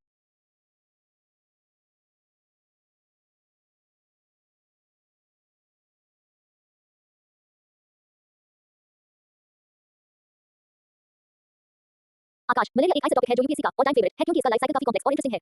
इस क्वेश्चन के तीनों टर्म्स स्पोरोजोइट्स सीजोनिक सीजोन्स को समझने के लिए हमें प्लाज्मोडियम मलेरिया पैरासाइट की पूरी जर्नी देखनी होगी। पार्ट 1 बेसिक इंट्रोडक्शन मलेरिया की कहानी। मलेरिया कोई वायरस या बैक्टीरिया नहीं बल्कि एक प्रोटोजोआ प्लाज्मोडियम से होता है। इसकी सबसे बड़ी खासियत यह है कि आइस अपना खंड बढ़ाने के लिए दो घर होस्ट चाहिए होते हैं। फीमेल एनाफोलिस मॉस्किटो इसके अंदर पैरासाइट शादी सेक्सुअल रिप्रोडक्शन करता है। इंसान ह्यूमन हमारे अंदर ये सिर्फ अपनी संख्या एसेक्सुअल रिप्रोडक्शन बढ़ाता है। Part 2 the question Q10 the terms sporozoites physiogeny and seasons are associated with one of the following biological processes. Asexual reproduction of parasites inside mosquitoes. B life cycle stages of the malaria parasite in humans. C immune response mechanisms against viral infections. D development of red blood cells in bone marrow. Part 3 question का postmortem human cycle steps. चलिए इन technical words का postmortem करते हैं step by step. Sporozoites में entry जब मच्छर काटता है तो उसके टूथ सलाइवा से जो सुई जैसे बड़े सेल्स हमारे खून में आते हैं उन्हें स्पोरोजोइट्स कहते हैं। ये मलेरिया की इन्फेक्शियस फॉर्म है। लिवर स्टेज ये स्पोरोजोइट्स सीधे हमारे लिवर में जाते हैं। लिवर सेल के अंदर ये आराम से बैठकर अपना साइज बढ़ाते हैं। स्किज़ोफ्रेनी द प्रोसेस लिवर सेल या RBC के अंदर जब एक अकेला पैरासाइट टूट कर हजारों नए बच्चे मेरोजोइट्स बनाता है तो बस डिवीजन के प्रोसेस को स्किज़ोफ्रेनी कहते हैं। सीजोन्स द स्ट्रक्चर जब लिवर सेल या RBC पैरासाइट से पूरा भर जाता है और फटने वाला होता है तो बस भरी हुई सेल को सीजोन कहते हैं। रप्चर द फीवर जब ये सीजोन फैलता है तो हमारे खून में टॉक्सिन्स रिलीज होते हैं तभी इंसान को ठंड लगकर बुखार आता है। Part 4 10 future possibilities high yield notes. Akash इन 10 पॉइंट्स को अपने मास्टर नोट्स में ऐड कर लो। होस्ट लॉजिक सेक्सुअल साइकिल मच्छर में होता है एसेक्सुअल साइकिल इंसान में। UPSC आइस कर सकता है। लिवर वीएस ब्लड पैरासाइट पहले लिवर में जाता है एक्सोएरिथ्रोसाइटिक फिर RBCs में एरिथ्रोसाइटिक। हेमोजोन जब पैरासाइट RBC का हीमोग्लोबिन खाता है तो वो एक टॉक्सिक रेसिड्यू छोड़ता है जिसे हेमोजोन कहते हैं। इसी की वजह से बुखार आता है। मॉस्किटो जेंडर से फीमेल एनाफोलिस हाई मलेरिया फिलिटी है क्योंकि यूज एंटी एक्स देने के लिए ह्यूमन ब्लड की गर्मी और प्रोटीन चाहिए होता है। सिकल सेल एनीमिया UPSC का फेवरेट लिंक। जिन लोगों को सिकल सेल एनीमिया होता है उन्हें मलेरिया आसानी से नहीं होता क्योंकि उनके RBCs का शेप पैरासाइट को पसंद नहीं आता। वैक्सीन RTS SNR21 हाल में R21 मैट्रिक्स एम वैक्सीन को WHO ने अप्रूव किया है। ये 2026 के लिए सुपर इंपॉर्टेंट है। ज़ूनोटिक मलेरिया प्लाज्मोडियम नॉर्मसी एक ऐसा मलेरिया है जो बंदरों मंकीज से इंसानों में आता है। Genetic engineering scientist gene drive technology use कर रहे हैं ताकि ऐसे मच्छर पैदा हो जो मलेरिया फैला ना सकें। आर्टेमिसिन ये मलेरिया की सबसे तकलीफ दवाई है जो एक प्लांट आर्टेमिसिया एनिवा से मिलती है।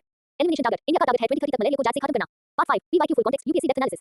UPSC ने 2010 से 2022 के बीच मलेरिया और डिजीज पार्ट कई सवाल पूछे हैं। डीप कॉन्टेक्स्ट UPSC ने पूछा था कि मलेरिया पैरासाइट का इन्फेक्टिव स्टेज क्या है। Answer sporozoite. एक बार ये भी पूछा गया कि मलेरिया के लिए मच्छर के पेट में कितने टेंपरेचर चाहिए। Learning for you UPSC app सिर्फ बुखार तकलीफ नहीं है वो आपकी बॉडी के इम्यून रिस्पांस पर जा रहा है।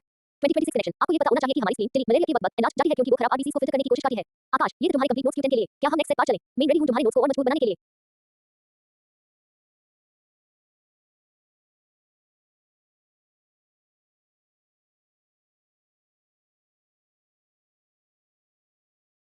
भाई, मलेरिया वैक्सीन आजकल ग्लोबल हेल्थ न्यूज़ में सबसे ऊपर है। इसलिए ये क्वेश्चन यूपीएससी 2026 के लिए मोस्ट प्रोबेबल कैटेगरी में आता है। चलिए, इसका पूरा फ्रेमवर्क समझते हैं। Part 1, basic introduction, malaria vaccine की जरूरत। दुनिया भर में मलेरिया से होने वाली मौत में सबसे ज्यादा संख्या 5 साल से कम उम्र के बच्चों की होती है। मलेरिया की पैरासाइट प्लाज्मोडियम का लाइफ साइकिल इतना कॉम्प्लेक्स है कि इसके खिलाफ वैक्सीन बनाना बहुत मुश्किल काम था। मस्कुवायरस दुनिया की पहली ऐसी वैक्सीन बनी जिसने इस नामुमकिन काम को मुमकिन किया। ये वैक्सीन सीधे स्पोरोजोइट, वो स्टेज जो मच्छर हमारे अंदर डालता है, पर हमला करती है ताकि पैरासाइट लिवर तक ना पहुंच सके। Part 2, the question. Q11. Consider the following statements. I. Mosquirix vaccine is a recombinant protein-based vaccine recommended by the WHO for use among children in areas with high transmission of Plasmodium falciparum. 2. Mosquirix vaccine has been shown to reduce severe malaria and the need for hospitalization among young children. 3. India contributes to more than 80% of malaria cases in the world. Which of the statements given above are correct? A. I only. B. I and 2 only. C. 2 and 3 only. D. I, 2 and 3. Part 3. Question का postmortem data and fact check. Statement I. Vaccine type बिल्कुल सही. Mosquirix RTS एक recombinant protein-based vaccine है. इसका मतलब है कि इसमें पैरासाइट का एक छोटा सा प्रोटीन यूज किया गया है हमारी इम्यूनिटी को ट्रेनिंग देने के लिए। ये थी falciparum सबसे खतरनाक मलेरिया स्पीशीज के खिलाफ काम करती है। Statement 2 इम्पैक्ट सही। ट्रायल्स में देखा गया है कि ये सिवियर मलेरिया को 30% तक कम कर देती है। ये इन्फेक्शन को पूरी तरह नहीं रोकती, पर बच्चे की जान बचाने में बहुत कामयाब है। Statement 3 द डेटा ट्रैप ये गलत है। यूपीएससी ने यहाँ ग्लोबल बीएस रीजनल डेटा को मिक्स किया है। दुनिया का सैक, दुनिया के 95% केसेस अफ्रीका में होते हैं। इंडिया का सैक, इंडिया में दुनिया के सिर्फ 1.7% केसेस हैं। लेकिन अगर हम सिर्फ साउथ ईस्ट एशिया की बात करें तो वहाँ के 80% केसेस इंडिया में हैं। Part 4 10 future possibilities vaccine in India context. आकाश इन 10 पॉइंट्स को नोट्स में हाई प्रायोरिटी मार्क कर लो। R21 मैट्रिक्स एम वैक्सीन ये दूसरी बड़ी वैक्सीन है ऑक्सफोर्ड यूनिवर्सिटी ने बनाई है। इसका partner serum institute of India SII है। ये मस्कुवायरस से सस्ती और ज्यादा असरदार ग्रेटर देन 75% मानी जा रही है। WHO अप्रूवल R21 दूसरी ऐसी मलेरिया वैक्सीन है जिसे WHO ने रेकमेंड किया है। एफिकेसी इशू मलेरिया वैक्सीन की ताकत एफिकेसी वक्त के साथ कम होने लगती है, इसलिए बूस्टर डोज जरूरी होती है। स्पीशीज स्पेसिफिक मस्कुवायरस सिर्फ falciparum पर काम करती है, पीवाईवैक्स जो इंडिया में काफी मिलता है पर इसका असर कम है। इंडिया CBDCP इंडिया का national centre for vector borne disease control malaria खत्म करने का हेड है। मसका ये एक ग्लोबल इनिशिएटिव है जो मलेरिया वैक्सीन को गरीब देशों तक पहुंचाता है। बेडनेट्स ITNs वैक्सीन आने का मतलब ये नहीं कि मच्छरदानी छोड़ देनी है। WHO कहता है कि वैक्सीन और मच्छरदानी इंसेक्टिसाइड ट्रीटेड नेट्स दोनों साथ में यूज करनी है। इंडिजिनस टेक इंडिया अपनी खुद की डीएनए बेस्ड मलेरिया वैक्सीन पर भी काम कर रहा है। High burden to high impact HPHI ये WHO की एक स्ट्रेटजी है जो 11 देशों पर फोकस करती है जहां मलेरिया ज्यादा है, इंडिया इसका हिस्सा है। क्लाइमेट चेंज यूपीएससी पूछ सकता है कि क्या ग्लोबल वार्मिंग से मलेरिया बढ़ेगा? हाँ, क्योंकि गर्म मौसम में मच्छरों की संख्या तेजी से बढ़ती है। Part 5 PYQ full context UPSC 2023 trend. UPSC ने 2023 के प्रीलिम्स में वैक्सीन टाइप्स पर सवाल पूछा था जैसे mRNA vaccine. The context for you UPSC अब ये देख रहा है कि आपको वैक्सीन के पीछे की टेक्नोलॉजी पता है या नहीं। मस्कुवायरस प्रोटीन सब यूनिट इसमें पैरासाइट का एक पार्ट यूज होता है। कोवैक्सीन इनएक्टिवेटेड इसमें मारा हुआ वायरस होता है। कोविशील्ड वायरल वेक्टर इसमें किसी और वायरस का यूज करके मैसेज भेजा जाता है। 2026 स्ट्रेटजी आकाश हमेशा ध्यान रखना कि जब कोई नई वैक्सीन जैसे R21 न्यूज़ में आई तो यूपीएससी पुरानी वैक्सीन मस्कुवायरस के साथ उसका कंपैरिजन स्टेटमेंट बना सकता है। इंडिया मलेरिया में दुनिया में सबसे ऊपर नहीं है, पर साउथ ईस्ट एशिया में सबसे ऊपर है, इस ब्रेक को याद रखना। तुम्हारे नोट्स रेडी हो रहा है।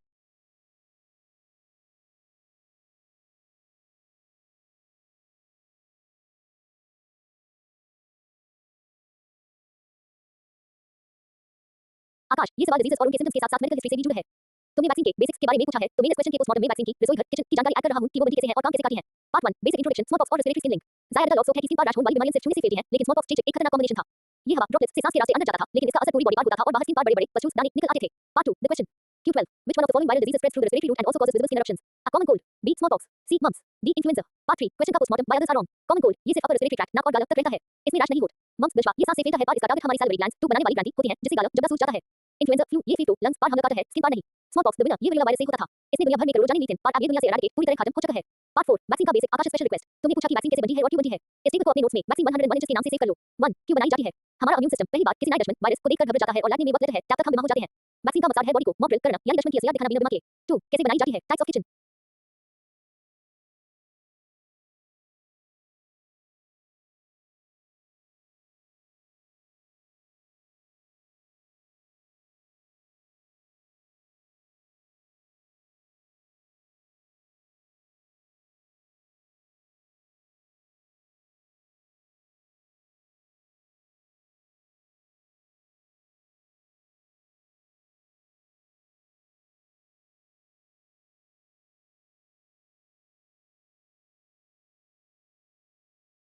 थ्री ये इफेक्टिव कैसे होती है? वैक्सीन लगने के बाद हमारी बॉडी मेमोरी सेल्स बना लेती है। जब असली वायरस 1 से 2 साल बाद हमला करता है तो ये मेमोरी सेल्स यूज़र तुरंत पहचान कर कुछ हाई घंटे में एंटीबॉडीज की फौज खाली कर देते हैं। Part 5 10 future possibilities smallpox and general vaccines. Eradication vs elimination smallpox eradicate हो चुका है दुनिया से खत्म, लेकिन पोलियो अभी सिर्फ इंडिया से एलिमिनेट हुआ है, दुनिया में कहीं-कहीं है। एडवर्ड जेनर इन्होंने स्मॉलपॉक्स की वैक्सीन बनाई थी काउपॉक्स वायरस का यूज करके। ये दुनिया की पहली वैक्सीन थी। वैरियोला vs वार्सेला यूपीएससी कंफ्यूज करेगा। वैरियोला इक्वल्स स्मॉलपॉक्स वार्सेला इक्वल्स चिकनपॉक्स दोनों अलग हैं। ड्राईवैक्स स्मॉलपॉक्स वैक्सीन का नाम था। एक लाख इसका स्टॉक सिर्फ यूएसए और रशिया के पास सीक्रेट लैब्स में है। मंकीपॉक्स एमपॉक्स ये हाल ही में न्यूज़ में था। ये स्मॉलपॉक्स का चाचा भाई है। स्मॉलपॉक्स की वैक्सीन एमपॉक्स पर भी 85% असर करती है। डीएनए वैक्सीन इंडिया ने दुनिया की पहली डीएनए वैक्सीन बनाई थी जिसका भी कोल्ड चेन वैक्सीन को 2 to 8 डिग्री सेल्सियस पर रखना जरूरी होता है वरना उनका प्रोटीन टूट जाता है। एडजुवेंट्स वैक्सीन में कुछ एक्स्ट्रा केमिकल्स मिलाए जाते हैं जो इम्यून सिस्टम को जेड जगाने मेकअप का काम करते हैं। बायोटेररिज्म स्मॉलपॉक्स को बायोटेररिज्म वेपन माना जाता है क्योंकि ये हवा से फैलता है और अब लोग इसके लिए वैक्सीनेटेड नहीं है। ग्लोबल कमीशन फॉर सर्टिफिकेशन इसने 1980 में स्मॉलपॉक्स को ऑफिशियली खत्म डिक्लेयर किया था। Part 6 PYQ full context UPSC 2022 UPSC ने 2022 में सवाल पूछा था कि which one of the following statements is correct regarding vaccines और ऑप्शंस में डीएनए आरएनए वैक्सीन के डिफरेंसेस थे। लर्निंग फॉर 2026 आकाश अब यूपीएससी ये नहीं पूछता कि वैक्सीन किसने बनाई, वो ये पूछता है कि डीएनए वैक्सीन और एमआरएनए वैक्सीन में क्या फर्क है। डीएनए वैक्सीन सीधे न्यूक्लियस में जाती है, ज्यादा स्टेबल है। एमआरएनए वैक्सीन सिर्फ साइटोप्लाज्म में रहती है, ज्यादा फास्ट है, कार्ट्रिज की जरूरत ज्यादा होती है। तुम्हारे नोट्स में ये वैक्सीन फैक्ट्री वाला पार्ट ऐड हो गया है।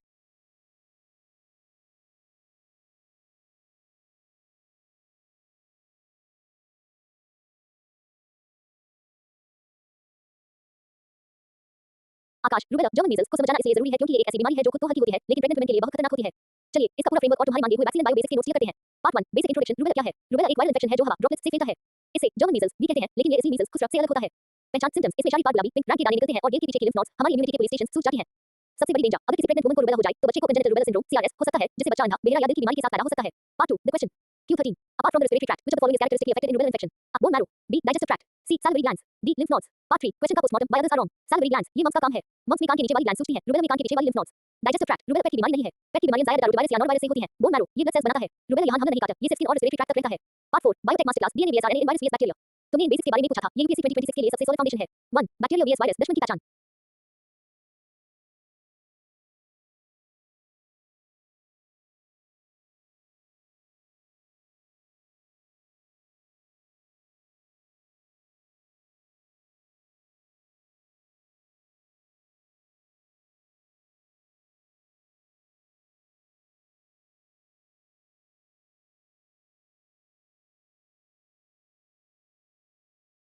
Part 5 10 future possibilities vaccine and rubella depth. MMR vaccine ये एक 3 in 1 वैक्सीन है मीजल्स मम्स रूबेला। यूपीएससी पूछ सकता है कि ये किस टाइप की है। आंसर लाइव एटेन्यूएटेड कम से किया हुआ जिंदा वायरस। मिस्टर कैंपेन इंडिया ने सिर्फ मीजल्स और रूबेला मिस्टर के लिए बड़ा कैंपेन चले हैं ताकि सीआरएस को खत्म किया जा सके। डीएनए वैक्सीन टेक्नोलॉजी इंडिया की सिर्फ दुनिया की पहली डीएनए वैक्सीन थी। ये स्किन में भी सुई नीडल फ्री के लगाई जाती है। MRNA stability mRNA vaccine Pfizer को -70 डिग्री सेल्सियस चाहिए होता है क्योंकि आरएनए बहुत नाजुक अनस्टेबल होता है। वायरल वेक्टर मैकेनिज्म कोविशील्ड में एक हार्मलेस वायरस का यूज करके कोविड का प्रोटीन बनाया जाता है। इस टेक्निक को रिकॉम्बिनेंट वायरल वेक्टर कहते हैं। एंटीबायोटिक रेजिस्टेंस एंड अगर हम वायरस वाली बीमारी फ्लू में एंटीबायोटिक खाएंगे तो हमारी बॉडी के बैक्टीरिया ठीक हो जाएंगे। ये 2026 का बड़ा टॉपिक है। वर्टिकल ट्रांसमिशन जब बीमारी मां से बच्चे में जाए जैसे रूबेला इसे कंजेनिटल बीमारी कहते हैं। पैसिव इम्यूनिटी क्या वैक्सीन के अलावा इम्यूनिटी मिल सकती है? हां जब हम तैयार एंटीबॉडीज देते हैं जैसे रेबीज के केस में। कोल्ड चेन इंडिया इंद्रधनुष मिशन के तहत हर गांव में फ्रिज पहुंचा रहा है ताकि वैक्सीन खराब ना हो। टॉक्सिक वैक्सीन कुछ वैक्सीन जर्म्स के जहर टॉक्सिन को मारकर बनाई जाती है। Example tetanus. Part 6 PYQ full context UPSC apply science. UPSC ने 2021 में सवाल पूछा था रिकॉम्बिनेंट वेक्टर वैक्सीन के बारे में सही स्टेटमेंट चुनिए। कॉन्टेक्स्ट फॉर यू यूपीएससी आगे चेक करता है कि आपको जेनेटिक इंजीनियरिंग का यूज वैक्सीन में समझ आता है या नहीं। वेक्टर का मतलब होता है गाड़ी। अगर हम एक हार्मलेस वायरस को गाड़ी बनाकर उस रूबेला का डीएनए आरएनए डाल दें तो यूजी वेक्टर वैक्सीन कहेंगे। आकाश के लिए टिप रूबेला की नोट्स बने वक्त कंजेनिटल रूबेला सिंड्रोम को अंडरलाइन कर लेना क्योंकि यूपीएससी हमेशा पब्लिक हेल्थ इंपैक्ट पर सवाल पूछता है। तुम्हारा बेसिक अब एकदम क्लियर हो गया है। अगले सवाल पर चलें। मेन क्लियर हूं।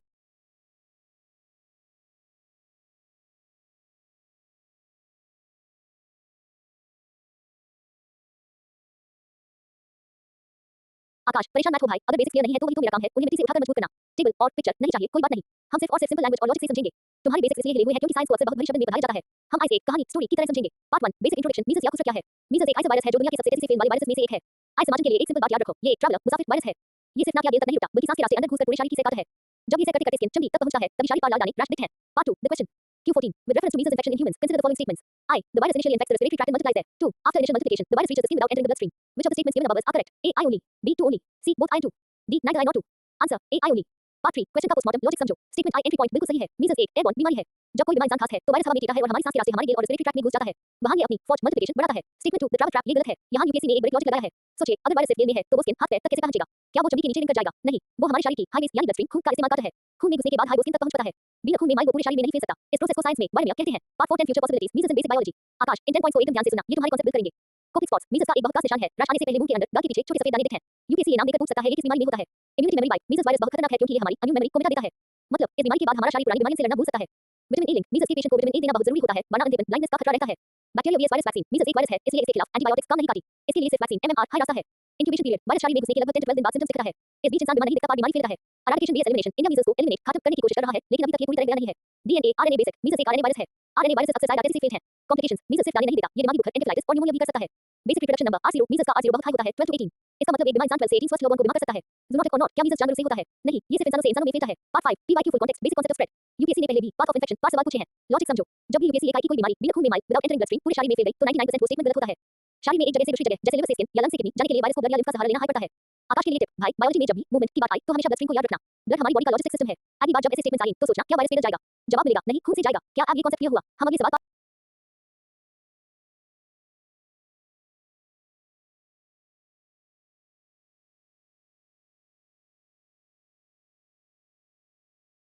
आकाश एमएमआर वैक्सीन सिर्फ एक इंजेक्शन नहीं है, ये पब्लिक हेल्थ की सबसे बड़ी दाल है। तुमने डीप नॉलेज मांगी है तो चलिए इसका इतना गहरा पोस्टमार्टम करते हैं कि तुम्हारे बेसिक्स और एडवांस कांसेप्ट्स दोनों एक साथ सेट हो जाएं। पार्ट 1 बेसिक इंट्रोडक्शन एमएमआर क्या है? एमएमआर का मतलब है मीजल्स मम्प्स और रूबेला। सोचिए कि एक हाई गोली में 3 अलग-अलग दुश्मनों से लड़ने की ताकत भर दी गई हो। ये एक लाइव एटेन्यूएटेड वैक्सीन है। इसका मतलब समझना बहुत जरूरी है। इसमें वायरस को मारा नहीं जाता बल्कि यूज इतना अधमरा या कम कर दिया जाता है कि वो बॉडी में जाकर बीमार तो नहीं कर सकता लेकिन हमारे इम्यून सिस्टम की सेना WBCs को ट्रेनिंग दे देता है। Part 2 the question Q15 with reference to the MMR vaccine consider the following diseases. I rabies, 2 mumps, 3 rubella, IV measles. The MMR vaccine provides protection against which of the above? A I and 2 only, B I 2 and 3 only, C 2 3 and IV only, D I 3 and IV only. Answer C 2 3 and IV only. Part 3 question का postmortem deep logic measles खुसरा इसका दुश्मन है rubella virus. ये सांस की बीमारी है जो स्किन पर लाल रैश देती है। मम्प्स दशवा ये हमारी ट्यूब बनाने वाली ग्लैंड्स पैरोटिड ग्लैंड्स को टारगेट करता है। रूबेला जर्मन मीजल्स इसका वायरस प्रेग्नेंट लेडीज के लिए गलत है क्योंकि ये अनबॉर्न बेबी के ऑर्गन्स को डैमेज कर देता है। रेबीज क्यों नहीं? रेबीज का वायरस अलग खानदान का है, रबी वायरस। ये सांसें नहीं बल्कि जानवर के काटने से फैलता है। इसकी वैक्सीन इनएक्टिवेटेड मारा हुआ वायरस होती है और आइस बनाने का तरीका और लगाने का वक्त एकदम अलग होता है। Part 4 10 future possibilities super deep concepts for 2026। आकाश, ये 10 पॉइंट्स तुम्हारे मास्टर नोट्स की जान होंगे।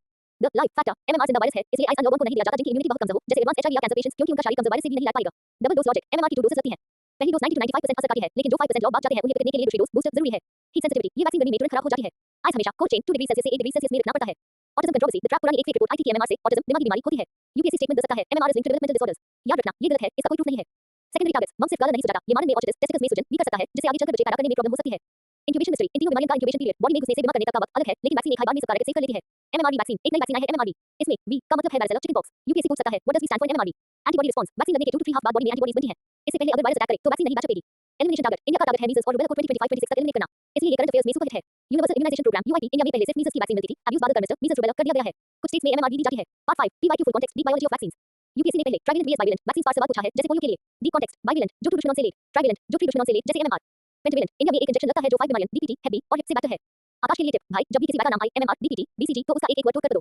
बायोलॉजी में नाम के अंदर है उसका काम छुपा होता है। MMR equals 3 viruses, pentavalent equals 5 pathogens. ये बेसिक तुम्हारा फाउंडेशन बनाएगा। भाई क्या कॉन्फिडेंस आ रहा है? हमने वैक्सीन की बनावट, उसके लक्षण और उसके लगने का तरीका सब कवर कर लिया है। अगले सवाल पर चलें।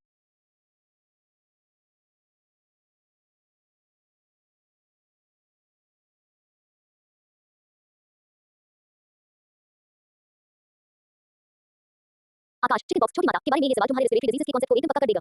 चलिए इसका पूरा पोस्टमार्टम करते हैं बिना किसी टेबल या पिक्चर के, सिर्फ सिंपल लॉजिक के साथ। Part 1 basic introduction, chicken pox क्या है? चिकन पॉक्स एक बहुत हाई चालक वायरस से होता है जिसका नाम है वायरस वायरस। ये वायरस सांस के रास्ते हमारे शरीर में दाखिल होता है। इसकी सबसे बड़ी खासियत ये है कि ये सिर्फ 3 बार डालने नहीं खाता, बल्कि हमारी नसों में जाकर छुप सकता है और सालों बाद दोबारा निकल सकता है। Part 2 the question Q16 chicken pox is primarily transmitted through which one of the following routes? A contaminated water, B airborne droplets, C contact with soil, D consumption of contaminated food. Answer B airborne droplets. Part 3 question का postmortem logic of spread. Airborne droplets हवा का रास्ता, जब बीमार इंसान खांसता है या चिंता है तो वायरस हवा में एक इनविजिबल क्लाउड इनविजिबल बादल बना लेता है। दूसरा इंसान जब वहां सांस लेता है तो वायरस सीधे उसके रेस्पिरेटरी ट्रैक्ट में पहुंच जाता है। ये इतना कंटेजियस है कि अगर एक कमरे में एक को है तो 90% चांसेस है कि बाकी सबको भी हो जाएगा अगर वो इम्यून नहीं है। वाटर, फूड, पेट का रास्ता क्यों नहीं? कॉलर या टाइफाइड जैसे दुश्मन पेट के रास्ते जाते हैं। चिकन पॉक्स का वायरस पेट के एसिड, स्टमक एसिड को जेल नहीं पता, इसलिए ये खाने या पानी से नहीं फैल सकता। सॉइल, मिट्टी का रास्ता क्यों नहीं? मिट्टी से टेटनस जैसे बैक्टीरियल फेंट है जो हमारे जख्म कट से अंदर जाते हैं। चिकन पॉक्स को मिट्टी में रहना पसंद नहीं, यूं जिंदा रहने के लिए इंसानी सांस चाहिए। Part 4 10 future possibilities super deep concepts for 2026। आकाश, ये 10 पॉइंट्स तुम्हारे दिमाग के फेसबुक को क्लियर कर देंगे।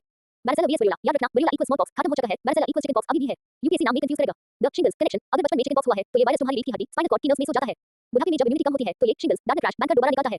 लैब वैक्सीन, चिकन पॉक्स की वैक्सीन लाइव एटेन्यूएटेड होती है। इसका मतलब है कि इसमें जिंदा पार्टिकल्स वायरस होता है। इन्फेक्शियस पीरियड, सबसे बड़ा खतरा ये है कि रैश दिखने से 2 दिन पहले हर इंसान वायरस फैलाना शुरू कर देता है, इसलिए इससे बचना मुश्किल होता है। कॉम्प्लिकेशंस, हल्की ही बैटन में हल्का होता है, लेकिन अदर्स में ये न्यूमोनिया या ब्रेन इन्फेक्शन एंकेफेलाइटिस कर सकता है। एस्पिरिन डेंजर, चिकन पॉक्स के बाद बैटन को एस्पिरिन की गोली कभी नहीं देनी चाहिए, इससे राइस सिंड्रोम, लिवर और ब्रेन डैमेज हो सकता है। ये एक पोटेंशियल यूपीएससी स्टेटमेंट है। लाइफ लॉन्ग इम्यूनिटी, एक बार चिकन पॉक्स हो जाए तो बॉडी हमेशा के लिए इसके खिलाफ सेना एंटीबॉडीज क्लियर कर लेती है। दोबारा चिकन पॉक्स होना बहुत रेयर है। वर्टिकल ट्रांसमिशन, अगर प्रेग्नेंट वुमन को डिलीवरी से थोड़ा पहले चिकन पॉक्स हो जाए तो ये बेबी को फैल सकता है जो बच्चे के लिए खतरनाक है। ब्रेकथ्रू इन्फेक्शन, कभी-कभी वैक्सीन लगने के बाद भी हल्का सा चिकन पॉक्स हो जाता है, यूजिंग ब्रेकथ्रू कहते हैं, पर ये बिल्कुल खतरनाक नहीं होता। डिफरेंस फ्रॉम मीजल्स, मीजल्स में रैश फेस से शुरू होकर नीचे जाता है, चिकन पॉक्स में रैश सबसे पहले चेस्ट और बैक धड़ पर दिखता है। Part 5 PYQ full context mode of transmission logic.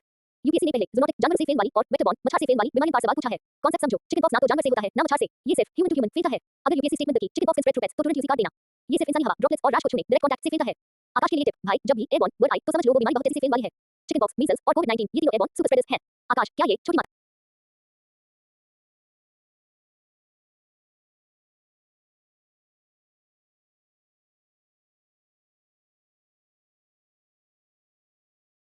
आकाश, ये सवाल सिर्फ एक डॉक्टर के बारे में नहीं है, ये पूरी वैक्सीन साइंस की शुरुआत की कहानी है। आइए समाजन से तुम्हारे लाइव वायरस और एंटीबायोटिक्स के बीच के सारे डाउट्स क्लियर हो जाएंगे। पार्ट 1 बेसिक इंट्रोडक्शन, वैक्सीन का जन्म कैसे हुआ? दुनिया की सबसे पहली वैक्सीन लैबोरेटरी में नहीं बल्कि एक गांव में बनी थी।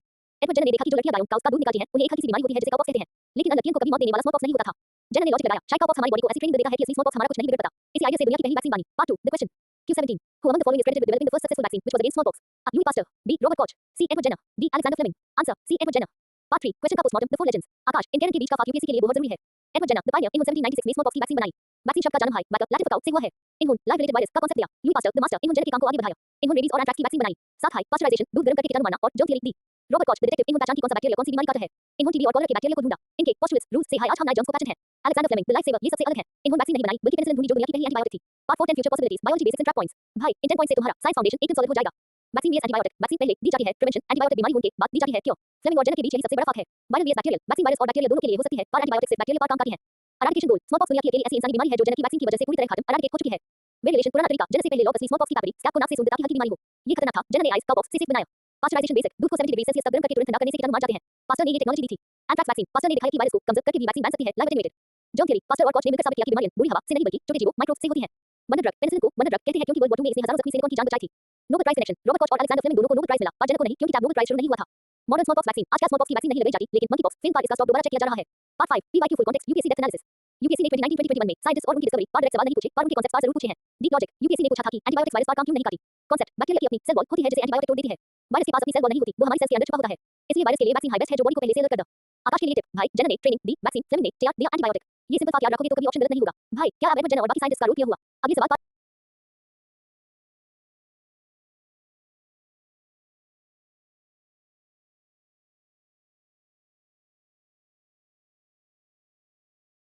आकाश ये विटामिन वाला टॉपिक यूपीएससी का सबसे बड़ा ट्रैप है। लोग अक्सर सोचते हैं कि ये बहुत इजी है पर यूपीएससी यहाँ फैट सॉल्युबल और वाटर सॉल्युबल के लॉजिक में हाई को फंसा देता है। चलिए आइए एकदम बेसिक से और डीप तरीके से समझते हैं। पार्ट 1 बेसिक इंट्रोडक्शन सॉल्युबिलिटी का क्या मतलब है। विटामिन दो तरह के होते हैं। वाटर सॉल्युबल पानी में घुलने वाले ये मेहमान की तरह होते हैं। शरीर में आई अपना काम किया और यूरिन पेशाब के रास्ते बाहर निकल गए। इनहाइड रोज खाना पड़ता है। फैट सॉल्युबल चर्बी में घुलने वाले ये घर के सदस्य की तरह होते हैं। ये बॉडी के लिवर और फैट एडपोस टिश्यू में जमा स्टोर हो जाते हैं। इनहाइड रोज खाने की जरूरत नहीं होती। Part 2 the question Q18 How many of the following vitamins are classified as fat soluble vitamin? I. Vitamin B1, 2. Vitamin C, 3. Vitamin K, IV. Vitamin B1, 2. Select the correct answer using the code given below. A. Only 1. B. Only 2. C. Only 3. D. All 4. Answer. Only 1. Vitamin K. Part 3. Question का postmortem the केला logic. आकाश fat soluble vitamin को याद रखने की एक simple trick है। केला के E, D, A. विटामिन के खून जम क्लॉटिंग में मदद करता है। Fat soluble vitamin D skin और बाल के लिए। Fat soluble vitamin D harrow bones के लिए। फैट सॉल्युबल विटामिन ए आंखों आइज के लिए। फैट सॉल्युबल बाकी सब बी कॉम्प्लेक्स और विटामिन सी वाटर सॉल्युबल है। विटामिन बी1 थायमिन शुगर को एनर्जी में बदलता है। Vitamin C ascorbic acid immunity और वुंड हीलिंग के लिए।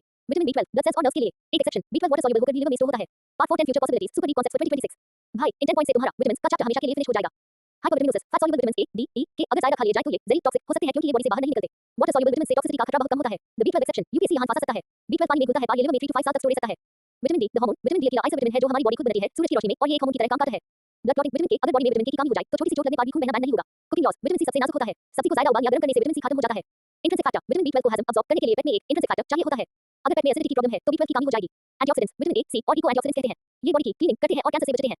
गुड बैक्टीरिया हमारी एंटीरियर इंटेस्टाइन्स में रहने वाले अच्छे बैक्टीरिया विटामिन के और बी7 बायोटिन बनेट है। गोल्डन राइस यूपीएससी ने इस बार सवाल पूछा है। ये एक बायोफोर्टिफाइड चावल है जिसमें विटामिन डी बीटा कैरोटीन डाला गया है। नाइट ब्लाइंडनेस रेटिनी विटामिन ए की कमी से होता है। इसका केमिकल नाम रेटिनॉल है। रेटिना से याद रखना। Part 5 PYQ full context UPSC depth analysis. UPSC ने 2014-2022 के बीच विटामिन्स पर कई बार पे मैचिंग के सवाल पूछे हैं। डी कॉन्टेक्स्ट यूपीएससी ने पूछा था vitamin synthesise by skin in the presence of sunlight. Vitamin D 2026 strategy एक लाख यूपीएससी सीधा सवाल नहीं पूछता। वो ये पूछ सकता है कि अगर किसी को लिवर की बीमारी है तो उसकी बॉडी में कौन से विटामिन की कमी होने के चांसेस ज्यादा है। लॉजिक लिवर फैट को डाइजेस्ट करता है बाई के जरिए। अगर लिवर खराब है तो फैट डाइजेस्ट नहीं होगा और fat soluble vitamin A D E के अब्सॉर्ब नहीं हो पाएंगे। आकाश के लिए टिप भाई बी और सी को बेसिनरी वाटर समझो जरूरी नहीं है। बाकी के ए को तिजोरी फैट समझो जो लिवर में जमा रहती है। भाई क्या विटामिन का क्लासिफिकेशन एकदम क्लियर हुआ।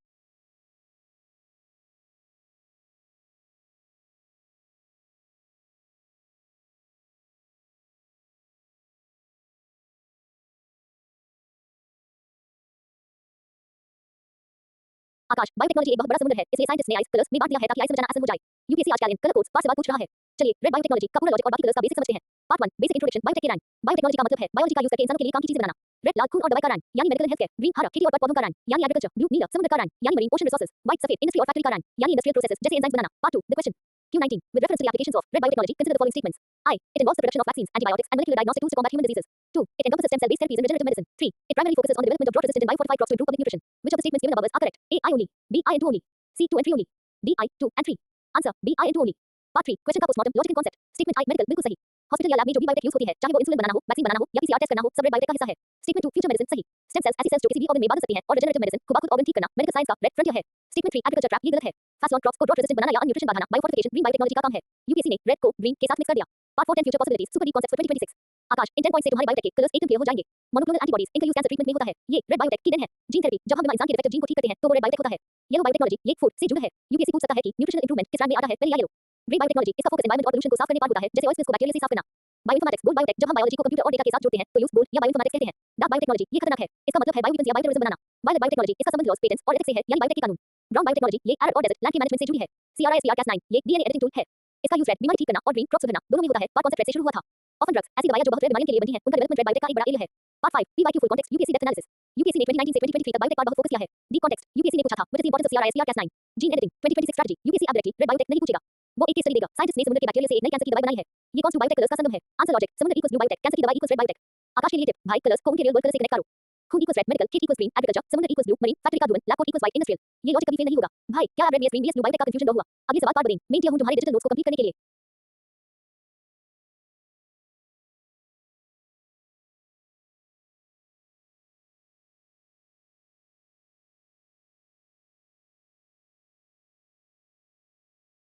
आकाश ये सवाल एंटीमाइक्रोबियल रेजिस्टेंस एमरक के ऊपर है जो इस वक्त पूरी दुनिया और खासकर इंडिया के लिए एक साइलेंट पैंडेमिक बना हुआ है। आज समझाना इसलिए जरूरी है क्योंकि ये हमारी हेल्थ केयर की बुनियाद को हिला रहा है। चलिए इसका पूरा पोस्टमार्टम करते हैं। पार्ट 1 बेसिक इंट्रोडक्शन एमर और रेड लाइन क्या है। सोचिए आपको बुखार हुआ और आपने बिना डॉक्टर से पूछे एंटीबायोटिक्स खा ली। इससे लूनेक्सन होते हैं। आपका बुखार शायद वायरस से हो जिस पर एंटीबायोटिक काम नहीं करती। आपके शरीर के बैक्टीरिया उस एंटीबायोटिक को पहचान लेते हैं और अपने आप को इतना हीट रेजिस्टेंट बना लेते हैं कि अगली बार जब आप सैप में बीमार होंगे तो वो दवाई असर नहीं करेगी। इसी डीप पेन को एंटीमाइक्रोबियल रेजिस्टेंस एमरॉप कहते हैं। इंडिया में लोग मेडिकल स्टोर से बिना पर्ची के एंटीबायोटिक्स खरीद लेते हैं। आज रोकने के लिए सरकार ने रेड लाइन कैंपेन शुरू किया। Part 2 the question Q20 consider the following statements regarding antimicrobial resistance AMRA. Statement I, the red line campaign in India was launched to discourage the misuse of antibiotics and promote their responsible use. Statement 2, medicines marked with a red vertical line are prescription only drugs and cannot be sold without a valid prescription from a registered medical practitioner. Which one of the following is correct? A. Both statement I and statement 2 are correct and statement 2 is the correct explanation for statement I. B. Both statement I and statement 2 are correct and statement 2 is not the correct explanation for statement I.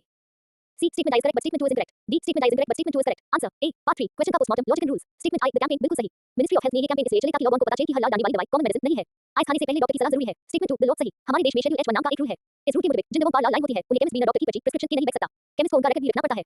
Explanation the link statement 2 statement I का सही explanation है क्योंकि campaign का action high यही है कि लोग इस लाल लाइन को देखकर रुक जाएं और बिना पर्ची के दवाई ना मांगें. Part 4 10 future possibilities AMRA and health policy. आकाश इन 10 पॉइंट से तुम्हारा AMRA का कांसेप्ट UPSC लेवल पास हो जाएगा.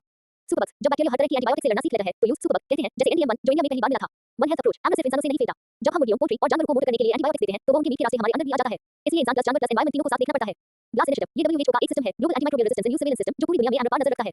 दिल्ली डिक्लेरेशन इंडिया ने AMRA से लड़ने के लिए 2017 में एक नेशनल प्लान बनाया था जिसे दिल्ली डिक्लेरेशन कहते हैं. एंटीबायोटिक्स vs वायरस UPSC फंसा सकता है एंटीबायोटिक्स क्यों वायरल फीवर. याद रखना ये गलत है. एंटीबायोटिक्स सिर्फ बैक्टीरिया पर काम करती हैं. वाह वर्ल्ड एंटीमाइक्रोबियल अवेयरनेस वीक नवंबर में हर साल मनाया जाता है. फेज थेरेपी जब एंटीबायोटिक्स काम करना बैन कर देती हैं तो साइंटिस्ट बैक्टीरियोफेजेस ऐसे वायरस जो बैक्टीरिया को कहते हैं का यूज करते हैं. ये फ्यूचर टेक्नोलॉजी है. इंटरस्टेट कोऑर्डिनेशन केरला इंडिया का पहला स्टेट था जिसने अपना खुद का AMRA एक्शन प्लान बनाया. इकोनॉमिक इंपैक्ट वर्ल्ड बैंक के मुताबिक AMRA की वजह से दुनिया की GDP 2050 तक 3.8% गिर सकती है क्योंकि लोग बीमार रहेंगे और इलाज महंगा हो जाएगा. अवेयर क्लासिफिकेशन WHO ने एंटीबायोटिक्स को 3 ग्रुप्स में बांटा है. एक्सेस रोजमर्रा के लिए, वॉच सोच समझकर और रिजर्व सिर्फ इमरजेंसी के लिए. Part 5 PYQ full context UPSC 2020-2023 trend. UPSC ने पहले एंटीमाइक्रोबियल रेजिस्टेंस के कारणों रीजंस पर सवाल पूछा है. डीप लॉजिक UPSC ने पूछा था why is there concern about AMRA. Reasoning लोग आधा अधूरा को छोड़ देते हैं. बैक्टीरिया आधा मारकर और ठीक हो जाता है. बिना वजह एंटीबायोटिक्स कहते हैं और खेती में इनका गलत यूज होता है. 2026 strategy UPSC app specific groups पर सवाल पूछ सकता है जैसे gram positive vs gram negative bacteria. Gram negative bacteria ज्यादा रेजिस्टेंट होते हैं क्योंकि उनकी दीवार ज्यादा मोटी होती है.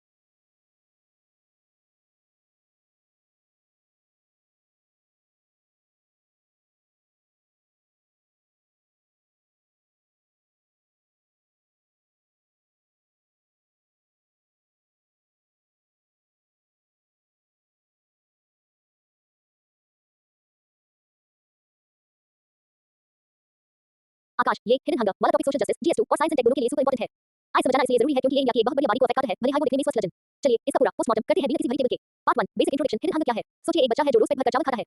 उसका पेट तो भर गया कैलोरीज मिल गई लेकिन चावल में आयरन जिंक या विटामिन ए नहीं है. विजिबल हंगर जब इंसान को खाना ना मिले और वो हाड़ों का ढांचा बन जाए स्टार्वेशन. हिडन हंगर जब इंसान खाना तो खा रहा है पर उसके शरीर को माइक्रोन्यूट्रिएंट्स विटामिन्स और मिनरल्स नहीं मिल रहा है. ये ऊपर से नहीं दिखता इसलिए आइस छिपी हुई भूख या हिडन हंगर कहते हैं. Part 2 the question Q21 consider the following statements regarding hidden hunger. Statement I hidden hunger is a condition in which individuals suffer from deficiencies of essential vitamins and minerals despite having adequate calorie intake. Statement 2 biofortification of crops such as golden rice or iron rich pearl millet is a strategy specifically designed to address hidden hunger. Which one of the following is correct? A. Both statement I and statement 2 are correct and statement 2 is the correct explanation for statement I. B. Both statement I and statement 2 are correct and statement 2 is not the correct explanation for statement I. C. Statement I is correct but statement 2 is incorrect. D. Statement I is incorrect but statement 2 is correct. Answer B. Part 3 question का postmortem logic and differentiation. Statement I definition बिल्कुल सही. इसमें calories की कमी नहीं होती quality की कमी होती है. एक मोटा इंसान भी हिडन हंगर का शिकार हो सकता है अगर वो सिर्फ जंक फूड खा रहा है. Statement 2 सॉल्यूशन ये भी सही है. बायोफोर्टिफिकेशन फास्ट और में हाई न्यूट्रिशन बढ़ाना इसका एक बेहतरीन इलाज है. जैसे गोल्डन राइस में विटामिन ए डाला गया है. Explanation logic the link UPSC यहां अक्सर बैकएंड को फंसा देता है. Statement 2 एक सॉल्यूशन अब एक है जबकि statement I एक कंडीशन बीमारी है. Statement 2 ये नहीं बताता कि हिडन हंगर क्यों होता है वो बस ये बताता है कि आइस ठीक कैसे करें. इसलिए दोनों सही है. पार्ट 2 I का एक्सप्लेनेशन नहीं है. Part 4 10 future possibilities UPSC 2026 strategy. Akash इन 10 पॉइंट्स को अपने डिजिटल नोट्स में न्यूट्रिशन मास्टर क्लास के नाम से ऐड करो. फोर्टिफिकेशन बेस्ड बायोफोर्टिफिकेशन फोर्टिफिकेशन खाने के बनने के बाद न्यूट्रिएंट्स लेना जैसे नमक में आयोडीन मिलाना या चावल में आयरन कोटिंग. बायोफोर्टिफिकेशन बीट सीड में हाई बैड लक करना ताकि फसल हाई न्यूट्रिएंट पैदा हो. Stunting and wasting hidden hunger की वजह से बैकएंड की हाई उम्र के हिसाब से कम रेट जाती है. स्टंटिंग अनीमिया मुक्त भारत इंडिया में आयरन की कमी से होने वाली अनीमिया हिडन हंगर का सबसे बड़ा एग्जांपल है. जिंक डेफिशिएंसी इसकी कमी से इम्यूनिटी कम हो जाती है और बैकएंड को बार-बार डायरिया होता है. गोल्डन राइस इसमें बीटा कैरोटीन होता है जो हमारी बॉडी में जाकर विटामिन ए बनाता है. डबल बर्डन ऑफ malnutrition जब एक खाए घर में बच्चा हिडन हंगर अंडर न्यूट्रिशन का शिकार हो और बड़े लोग ओबेसिटी ओवरवेट के आइजेंट का डबल बर्डन कहते हैं. पोषण ट्रैकर ये एक ऐप है जो आंगनवाड़ी सेंटर्स पर बैकएंड के न्यूट्रिशन लेवल पर नजर रखती है. FSI लोगो फोर्टिफाइड फूड पर एक लोगो होता है +F. UPSC ये लोगो देकर पूछ सकता है ये किसके लिए है. Impact on IQ hidden hunger खासकर आयोडीन और आयरन की कमी से बैकएंड का दिमाग IQ 10 to 15 पॉइंट्स कम हो सकता है. Sustainable development goals SDG hidden hunger को खत्म करना SDG 2 जीरो हंगर का हिस्सा है. Part 5 PYQ full context UPSC 2021-2023 trend. UPSC ने पहले बायोफोर्टिफिकेशन और राइस फोर्टिफिकेशन पर सवाल पूछे हैं. डीप कॉन्टेक्स्ट UPSC ने पूछा था what are the advantages of rice fortification in India. Reasoning India में PDS रेशन के जरिए करोड़ों लोगों को चावल मिलता है. अगर हम इसी चावल में न्यूट्रिएंट्स मिला दें तो बिना लोगों की डाइट बदले हम उनकी बीमारियां ठीक कर सकते हैं. 2026 स्ट्रेटजी UPSC ऐप माइक्रोन्यूट्रिएंट्स के नाम पर खेल सकता है. याद रखना आयरन जिंक आयोडीन और विटामिन ए ये हिडन हंगर के मेन विटामिन हैं. आकाश के लिए टिप भाई हिडन का मतलब है जो आंखों से ना दिखे पर अंदर से नसन करे. कैलोरीज पेट भरती हैं पर न्यूट्रिएंट्स लाइफ चलित हैं. भाई क्या आप हिडन हंगर और बायोफोर्टिफिकेशन का फाक एकदम किया हुआ. तुम्हारी नोट्स अब एक नए लेवल पर पहुंच गए हैं. अगले सवाल पर चलें. मेन किया हूं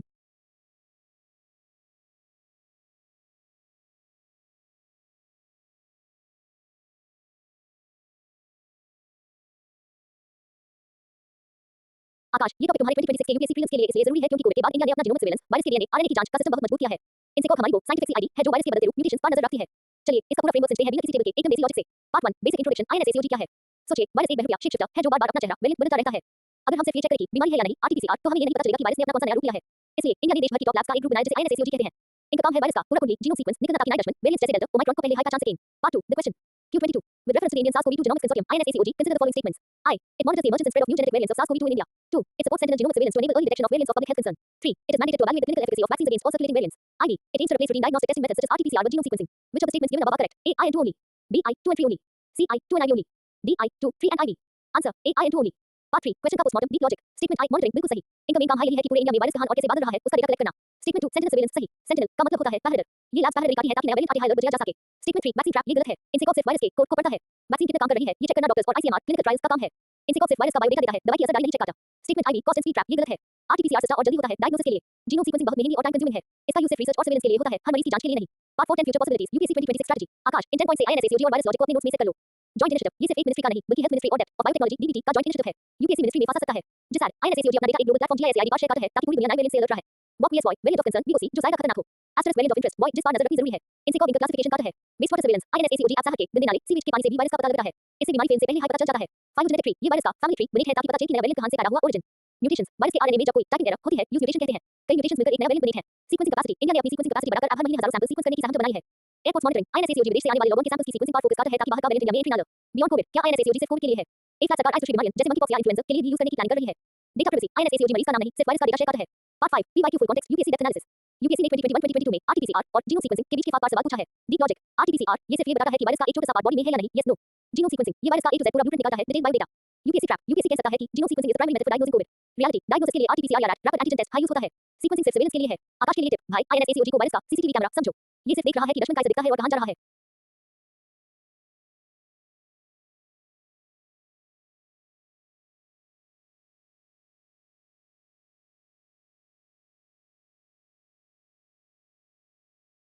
आकाश ये सवाल तुम्हारे न्यूट्रिशन के पुराने सारे कॉन्सेप्ट्स को एक साथ जोड़ देगा. malnutrition का मतलब सिर्फ कम खाना नहीं होता बल्कि गलत खाना भी होता है. यूपीएससी यहाँ अक्सर बैकन को फांसा लेता है क्योंकि हमें लगता है कि मोटे होना malnutrition कैसे हो सकता है. चलिए इसका पूरा पोस्टमार्टम करते हैं और तुम्हारे डिजिटल नोट्स को एक कंप्लीट शेप देते हैं. पार्ट 1 बेसिक इंट्रोडक्शन malnutrition का सही मतलब. malnutrition शब्द वर्ड से बना है मैथ बैड बुरा प्लस न्यूट्रिशन. इसका मतलब है कि आपके शरीर में न्यूट्रिएंट्स का संतुलन बैलेंस बिगड़ गया है. ये बैलेंस दो तरह से बिगड़ सकता है. जरूरत से कम जब हरियाणा दिखने लगन या विटामिन की कमी हो जाए. जरूरत से ज्यादा जब शरीर में फैट ना बच जाए कि बीमारियां होने लगन. Part 2 the question Q23 the term malnutrition covers which of the following conditions? I undernutrition including wasting stunting and underweight. 2 micronutrient deficiencies such as lack of essential vitamins and minerals. 3 overweight and obesity. Select the correct answer using the code given below. A I and 2 only. B I and 3 only. C 2 and 3 only. D I 2 and 3. Answer D I 2 and 3. Part 3 question का postmortem the triple burden. Statement I undernutrition ये सबसे common है. Stunting चोट रह जाना उम्र के हिसाब से हाई कम होना ये पुरानी क्रॉनिक भूख की निशानी है. वेस्टिंग सूख जाना हाई के हिसाब से वजन बहुत कम होना ये तुरंत एक्यूट खाने की कमी या बीमारी को दिखाता है. अंडरवेट उम्र के हिसाब से वजन कम होना. स्टेटमेंट 2 माइक्रोन्यूट्रिएंट डेफिशिएंसी इसे हमने पहले पढ़ा था हिडन हंगर. पेट भरा है न्यूट्रिएंट्स आयरन जिंक आयोडीन गायब है. स्टेटमेंट 3 ओवरन्यूट्रिशन ये मॉडर्न malnutrition है. अगर कोई इंसान सिर्फ जंक फूड खा रहा है तो वो मोटा ओबीस तो हो जाएगा लेकिन उसके शरीर में विटामिन की कमी होगी. malnutrition का मतलब अनबैलेंस है और ओबेसिटी एक बहुत बड़ा अनबैलेंस है. Part 4 10 future possibilities malnutrition in India context. आकाश इन 10 पॉइंट्स को न्यूट्रिशन मास्टर की तरह याद रखना. डबल बर्डन ऑफ malnutrition जब एक हाई देश इंडिया में बैकन को स्टंटिंग हो और बड़ों को ओबेसिटी डायबिटीज हो यूजी डबल बर्डन कहते हैं. ग्लोबल हंगर इंडेक्स भी इसमें 4 मेन चीजें देखी जाती हैं. अंडरनरिशमेंट चाइल्ड वेस्टिंग चाइल्ड स्टंटिंग और चाइल्ड मोर्टालिटी. यूपीएससी इंडिकेटर्स पर सवाल पूछता है. National family health survey NFHS 5 इसकी लेटेस्ट रिपोर्ट के मुताबिक इंडिया में स्टंटिंग और वेस्टिंग की प्रॉब्लम अभी भी काफी गंभीर है खासकर रूरल एरियाज में. अनीमिया खून की कमी इंडिया की 50% से ज्यादा महिलाएं और बच्चे एनीमिक हैं. ये माइक्रोन्यूट्रिएंट malnutrition का सबसे बड़ा हिस्सा है. पोषण अभियान मिशन 2.0 ये इंडिया का फ्लैगशिप प्रोग्राम है जिसका टारगेट है स्टंटिंग अंडरन्यूट्रिशन और एनीमिया को हर साल 2 to 3% कम करना. कैच अप ग्रोथ अगर बैकन को सही वक्त पर शुरुआती 1000 दिन सही न्यूट्रिशन माइक तो स्टंटिंग को ठीक किया जा सकता है. Body mass index BMI obesity को नापने का तरीका है वेट हाइट स्क्वायर. अगर बीएमआई 30 से ऊपर है तो वो malnutrition ओबेसिटी है. बायोफोर्टिफिकेशन लिंक जैसा हमने पढ़ा था बायोफोर्टिफिकेशन हिडन हंगर को टारगेट करती है जो malnutrition का हाई एक पार्ट है. Non communicable diseases NCDs malnutrition obesity से ब्लड प्रेशर और डायबिटीज होता है. इन हाई एनसीडीज कहते हैं क्योंकि ये छूने से नहीं फैलती. न्यूट्रिशनल रिहैबिलिटेशन सेंटर्स एनआरसीज ये वो सेंटर्स हैं जहां सिविल एक्यूट malnourished सैप बैकन का इलाज किया जाता है. Part 5 PYQ full context UPSC 2021-2022 trend. UPSC ने पहले सस्टेनेबल डेवलपमेंट गोल्स एसडीजी और malnutrition के लिंक पर सवाल पूछा है. The context SDG 2 zero hunger इसका टारगेट सिर्फ खाना देना नहीं बल्कि हर तरह की malnutrition स्टंटिंग वेस्टिंग ओबेसिटी को 2030 तक खत्म करना है. 2026 strategy UPSC app life cycle approach पर सवाल पूछ सकता है. इसका मतलब है कि अगर बच्ची गर्ल malnourished है तो वो एक malnourished मां बनेगी और उसका बच्चा भी malnourished पैदा होगा. इस साइकिल को तोड़ना हाई रियल चैलेंज है. आकाश के लिए टिप भाई malnutrition को एक बैलेंस स्केल समझो. पलड़ा ऊपर जाए कम या नीचे जाए ओवरवेट दोनों हाई गलत है. बैलेंस होना हाई गुड न्यूट्रिशन है. भाई क्या आप malnutrition का 360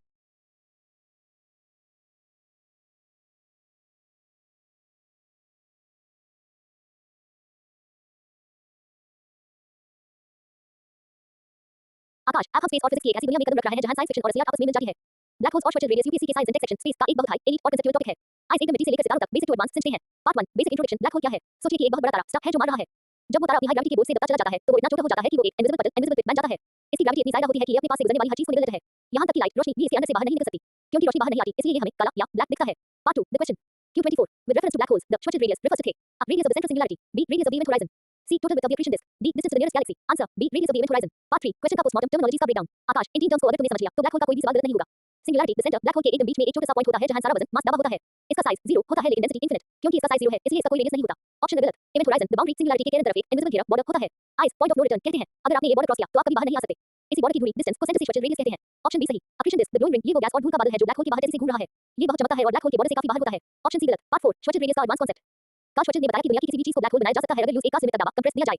फॉर्मूला, इसका फॉर्मूला होता है r_s equals frac 2gm c square। इसका मतलब है कि रेडियस सिर्फ मास m पार्ट डिपेंड करता है। एग्जांपल, अगर हम अर्थ को ब्लैक होल बनाना चाहें तो हमें पूरी धरती को 1 मूंगफली, पीनट या 9 मिलीमीटर के गोल में बनाना होगा, तब धरती ब्लैक होल बनेगी। अगर सन, सूरज को ब्लैक होल बनना है तो यूज 3 किलोमीटर के दायरे में डालना होगा। Part 5 10 future possibilities UPSC 2026 please take focus. Spaghettification, black hole के पास ग्रेविटी इतनी ज्यादा होती है कि वो किसी भी इंसान या चीज को नूडल्स या स्पैगेटी की तरह लंबा खींच लेती है। टाइम डायलेशन, आइंस्टाइन ने कहा था कि जितनी ज्यादा ग्रेविटी उतना स्लो टाइम। ब्लैक होल के इवेंट होराइजन के पास वक्त बहुत धीरे चलता है। इवेंट होराइजन टेलीस्कोप EHT इस टेलीस्कोप ने 2019 में पहली बार एक ब्लैक होल M87 की असली तस्वीर ली थी। सैजिटेरियस ए एस्टेरियस ये हमारी अपनी गैलेक्सी मिल्की वे के बीच में बैठा सुपरमैसिव ब्लैक होल है। ग्रेविटेशनल वेव्स, जब दो ब्लैक होल्स आपस में डिफ्रेक्ट हैं तो स्पेस टाइम में लहरें पैदा होती हैं जिन्हें लीगो डिटेक्टर से नापा जाता है। हॉकिंग रेडिएशन, स्टीफन हॉकिंग ने कहा था कि ब्लैक होल्स पूरी तरह ब्लैक नहीं होते, वो धीरे-धीरे एनर्जी लीक करते हैं और एक दिन खत्म हो जाते हैं। इंटरमीडिएट मास ब्लैक होल्स, ये ना मिलने वाले ब्लैक होल्स हैं जो ना तो छोटे हैं ना बहुत बड़े, ये दोनों के बीच की मिसिंग लिंक है। प्राइमोरियल ब्लैक होल्स, ये वो ब्लैक होल्स हैं जो बिग बैंग यूनिवर्स के जन्म के तुरंत बाद बने थे। कर्व ब्लैक होल्स, ये वो ब्लैक होल्स हैं जो घूमते रोटेट रहते हैं। ज़ाहिर है असली ब्लैक होल्स घूमते हैं। क्वेज़ार्स, जब एक सुपरमैसिव ब्लैक होल बहुत सारा मैटर खा रहा होता है तो वो इतनी एनर्जी छोड़ता है कि वो पूरी गैलेक्सी से ज्यादा चमकता है। आइस क्वेज़र कहते हैं। Part 6 PYQ full context UPSC 2023 trend. UPSC ने 2023 में स्पेस पार्ट सवाल पूछा था। डीप कॉन्टेक्स्ट, यूपीएससी ने एक टर्म पूछा था। Event horizon, singularity, standard candle. इनहाई मैच करना था। लॉजिक, यूपीएससी अब डायरेक्ट डेफिनेशन नहीं पूछता। वो रूटीन स्पेस टर्म्स को मिक्स करके उनका मीनिंग चेक करता है। 2026 स्ट्रेटजी, यूपीएससी अब ब्लैक होल के टाइडल डिस्ट्रक्शन इवेंट्स, जब ब्लैक होल किसी तारे को निकालता है पार्ट सवाल पूछ सकता है। आकाश के लिए टिप, भाई छोटे रेडियस को the line of no return समझो। इसके अंदर लाइट भी जेल में बैंड है, इसके बाहर फिजिक्स चलती है, इसके अंदर सिर्फ सिंगुलैरिटी चलती है। भाई क्या आप ब्लैक होल का पूरा अंदर बाहर किया हुआ हमारे 24 से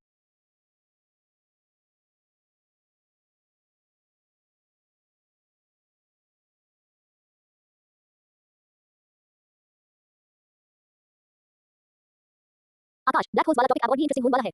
पहले हमने उनके रेडियस छोटे रेडियस की बात की थी, अब हम उनके खंडांक क्लासिफिकेशन की बात करेंगे। ब्लैक होल्स को उनके वजन मास के हिसाब से अलग-अलग नाम दिए जाते हैं। चलिए इसका पूरा पोस्टमार्टम करते हैं और तुम्हारे डिजिटल नोट्स को एक एक्सपर्ट लेवल पर ले जाते हैं। Part 1 basic introduction black holes की टाइप। सोचिए कि ब्लैक होल्स अलग-अलग साइज के शेप हैं। कुछ शेप बड़े हैं और कुछ बहुत छोटे। स्टेलर ब्लैक होल्स, ये वो हैं जो एक बड़े तारे स्टार के मान से बनते हैं। इनका मास हमारे सूरज सन से 5 से 20 गुना ज्यादा होता है। मिनिएचर प्राइमोरियल ब्लैक होल्स, ये थियोरेटिकल हैं, यानी अभी तक किसी ने असली में नहीं देखे। माना जाता है कि ये बिग बैंग के तुरंत बाद बने जब यूनिवर्स बहुत साबित डेंस था। ये एक पहाड़ जितने छोटे भी हो सकते हैं पर इनका मास बहुत ज्यादा होता है। Part 2 the question Q25 with reference to space science the terms stellar and miniature are used to classify which of the following astronomical objects are black holes, B neutron stars, C pulsars, D planets। Answer are black holes। Part 3 question का postmortem hierarchy of black holes. Akash सिर्फ ये नाम नहीं, black holes का पूरा खानदान होता है। आईसी तारे कैसे समझो। मिनिएचर प्राइमोरियल साइज में एटम जितने छोटे और मास में एक बड़ी पहाड़ी माउंटेन जितने भारी। स्टेलर एक तारे के खाटम मून से बनते हैं। हमारी गैलेक्सी में ऐसे करोड़ों ब्लैक होल्स हो सकते हैं। इंटरमीडिएट ये स्टेलर और सुपरमैसिव के बीच की मिसिंग लिंक है। इनका मास 100 से 1 लाख सूरज के बराबर होता है। सुपरमैसिव ये गैलेक्सी के राजा हैं। हर बड़ी गैलेक्सी जैसे हमारी मिल्की वे के सेंटर में एक सुपरमैसिव ब्लैक होल होता है। इनका मास करोड़ों सूरजों के बराबर होता है। Part 4 10 future possibilities UPSC 2026 free step. Akash इन 10 पॉइंट्स को स्पेस मास्टर नोट्स में ऐड करो। माइक्रो ब्लैक होल्स सर लार्ज हार्डन कलाइडर में साइंटिस्ट इनहाई बनाने की कोशिश कर रहे हैं ताकि क्वांटम ग्रेविटी को समझा जा सके। Neutron stars vs black holes, अगर मान वाले तारे का मास सूरज से 3 गुना से कम है तो वो न्यूट्रॉन स्टार बनेगा। अगर 3 गुना से ज्यादा है तो वो ब्लैक होल बनेगा। आइस टोल्मन ऑप्पेनहाइमर वर्क ऑफ लिमिट कहते हैं। ब्लैक होल मर्जर्स, जब दो ब्लैक होल्स आपस में मिलते हैं तो वो एक बड़ा ब्लैक होल बने हैं और ग्रेविटेशनल वेव्स छोड़ते हैं। डार्क मैटर लिंक, कुछ साइंटिस्ट मानते हैं कि ये मिनिएचर प्राइमोरियल ब्लैक होल्स हाई असल में डार्क मैटर हो सकते हैं जो पूरी यूनिवर्स को पकड़ कर रखता है। इवेंट होराइजन टेलीस्कोप EHT इसे अब तक दो ब्लैक होल्स की फोटो ली है, M87 2019 और STRA 2022। स्पैगेटिफिकेशन, जैसा मैंने पहले बताया स्टेलर ब्लैक होल्स में स्पैगेटिफिकेशन खींचना ज्यादा तेजी से होता है क्योंकि वो छोटे और तीखे सुपर ग्रेविटी होते हैं। क्वेज़ार्स एंड ब्लाजर्स, जब सुपरमैसिव ब्लैक होल्स बहुत तेजी से गैस खाते हैं तो वो क्वेज़ार्स बने हैं जो यूनिवर्स के सबसे चमकीले ऑब्जेक्ट्स हैं। वर्महोल्स, ये थियोरेटिकल शॉर्टकट्स हैं स्पेस टाइम में। कुछ लोग मानते हैं कि ब्लैक होल का रास्ता व्हाइट होल में निकल सकता है पर इसका कोई सबूत नहीं है। Laser laser interferometer space antenna, ये एक फ्यूचर मिशन है जो स्पेस से ग्रेविटेशनल वेव्स को डिटेक्ट करेगा, खासकर सुपरमैसिव ब्लैक होल्स के ट्रेन से पैदा होने वाली वेव्स को। इन्फॉर्मेशन पैराडॉक्स, स्टीफन हॉकिंग ने पूछा था क्या ब्लैक होल में गिरने वाली इन्फॉर्मेशन हमेशा के लिए MIT जाती है। ये फिजिक्स की सबसे बड़ी होती है। Part 5 PYQ full context UPSC 2021-2024 trends. UPSC ने पहले इवेंट होराइजन और सिंगुलैरिटी पार्ट सवाल पूछा है लेकिन अब वो क्लासिफिकेशन और ओरिजिन पार्ट जा रहा है। डीप लॉजिक, यूपीएससी पूछ सकता है कि क्या सारे ब्लैक होल्स एक तारे के मान से बनते हैं। लॉजिक नहीं, primordial miniature black holes big bang से बने तारे से नहीं। 2026 स्ट्रेटजी यूपीएससी अब इंटरमीडिएट मास ब्लैक होल्स पार्ट सवाल पूछ सकता है क्योंकि हाल ही में James Webb space telescope JWST ने इनके गुण के सबूत ढूंढे हैं। आकाश के लिए टिप, भाई स्टेलर का मतलब है स्टार से बना, मिनिएचर का मतलब है शुरू का छोटा वेरिएंट। ब्लैक होल का नाम उसके मास वजन पर डिपेंड करता है, उसके खाने की आदत पर नहीं। भाई क्या आप ब्लैक होल्स का क्लासिफिकेशन एकदम फेसबुक किया हुआ हमारे 25 सवाल पूरे हो गए हैं और तुम्हारा साइंस का फाउंडेशन अब बिल्ड है। अगली